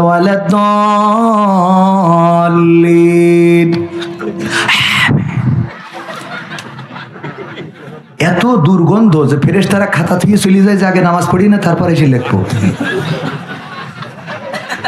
ঠিক না বেঠিক? আছে না নাই? আমরা পাশে দাঁড়ায় টিকতে পারি না।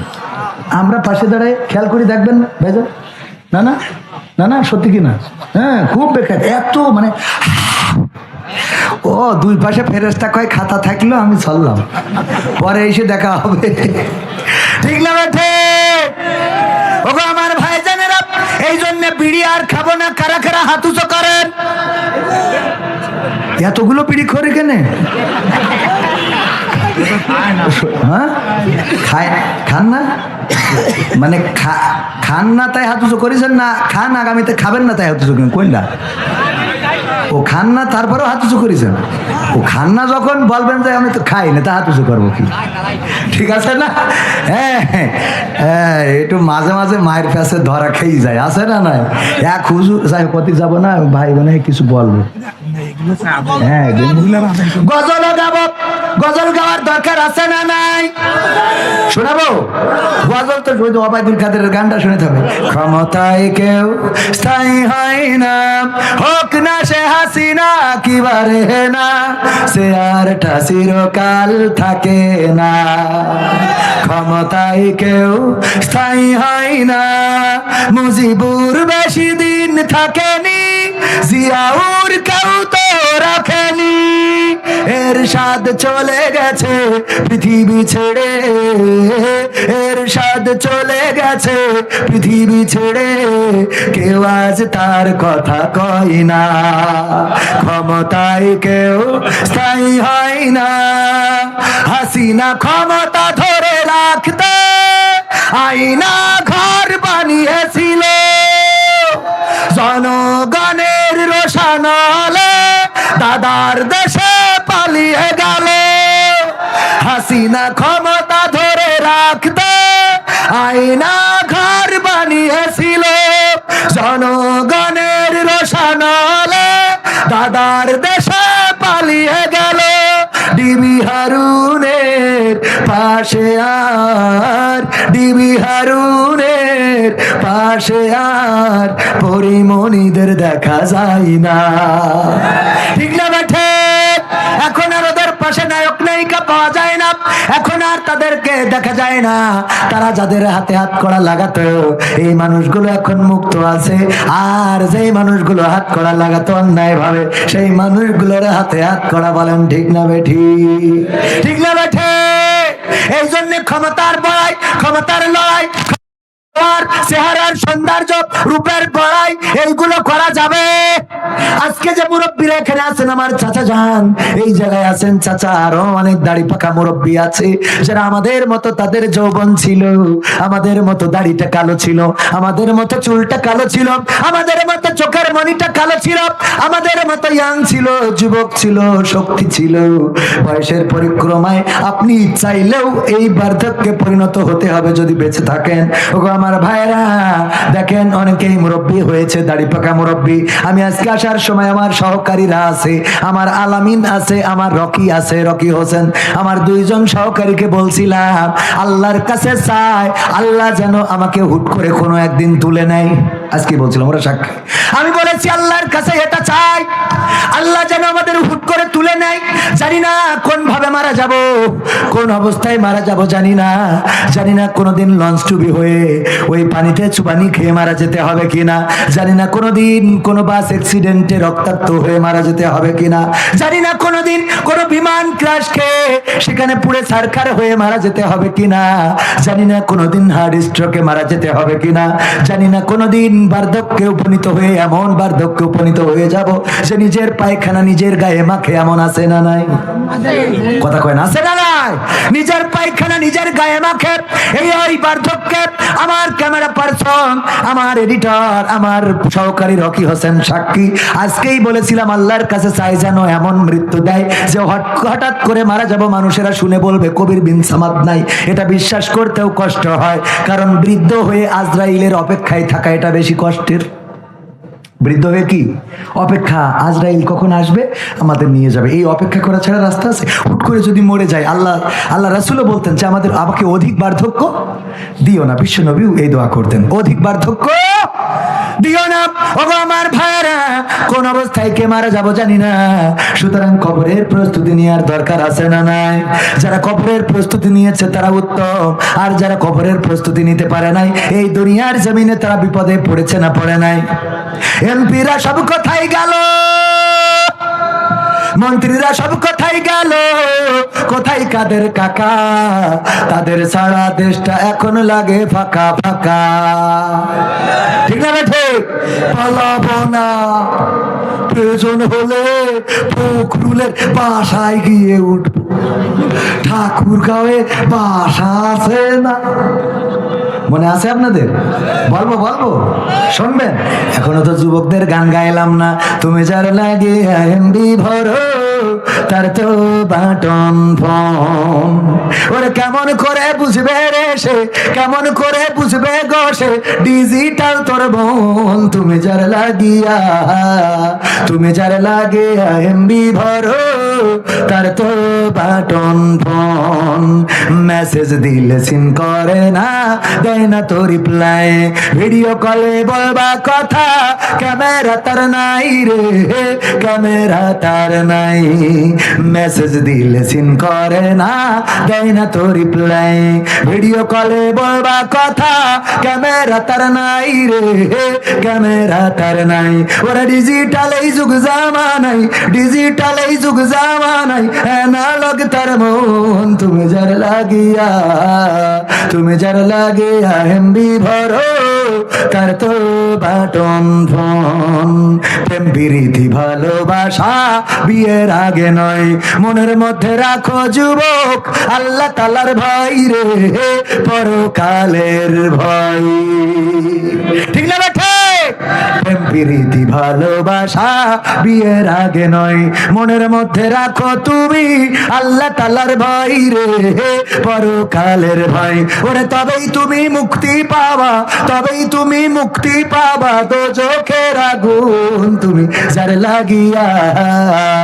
যার লাগিয়া এমবি ভরো তার তো বাটন ফোন।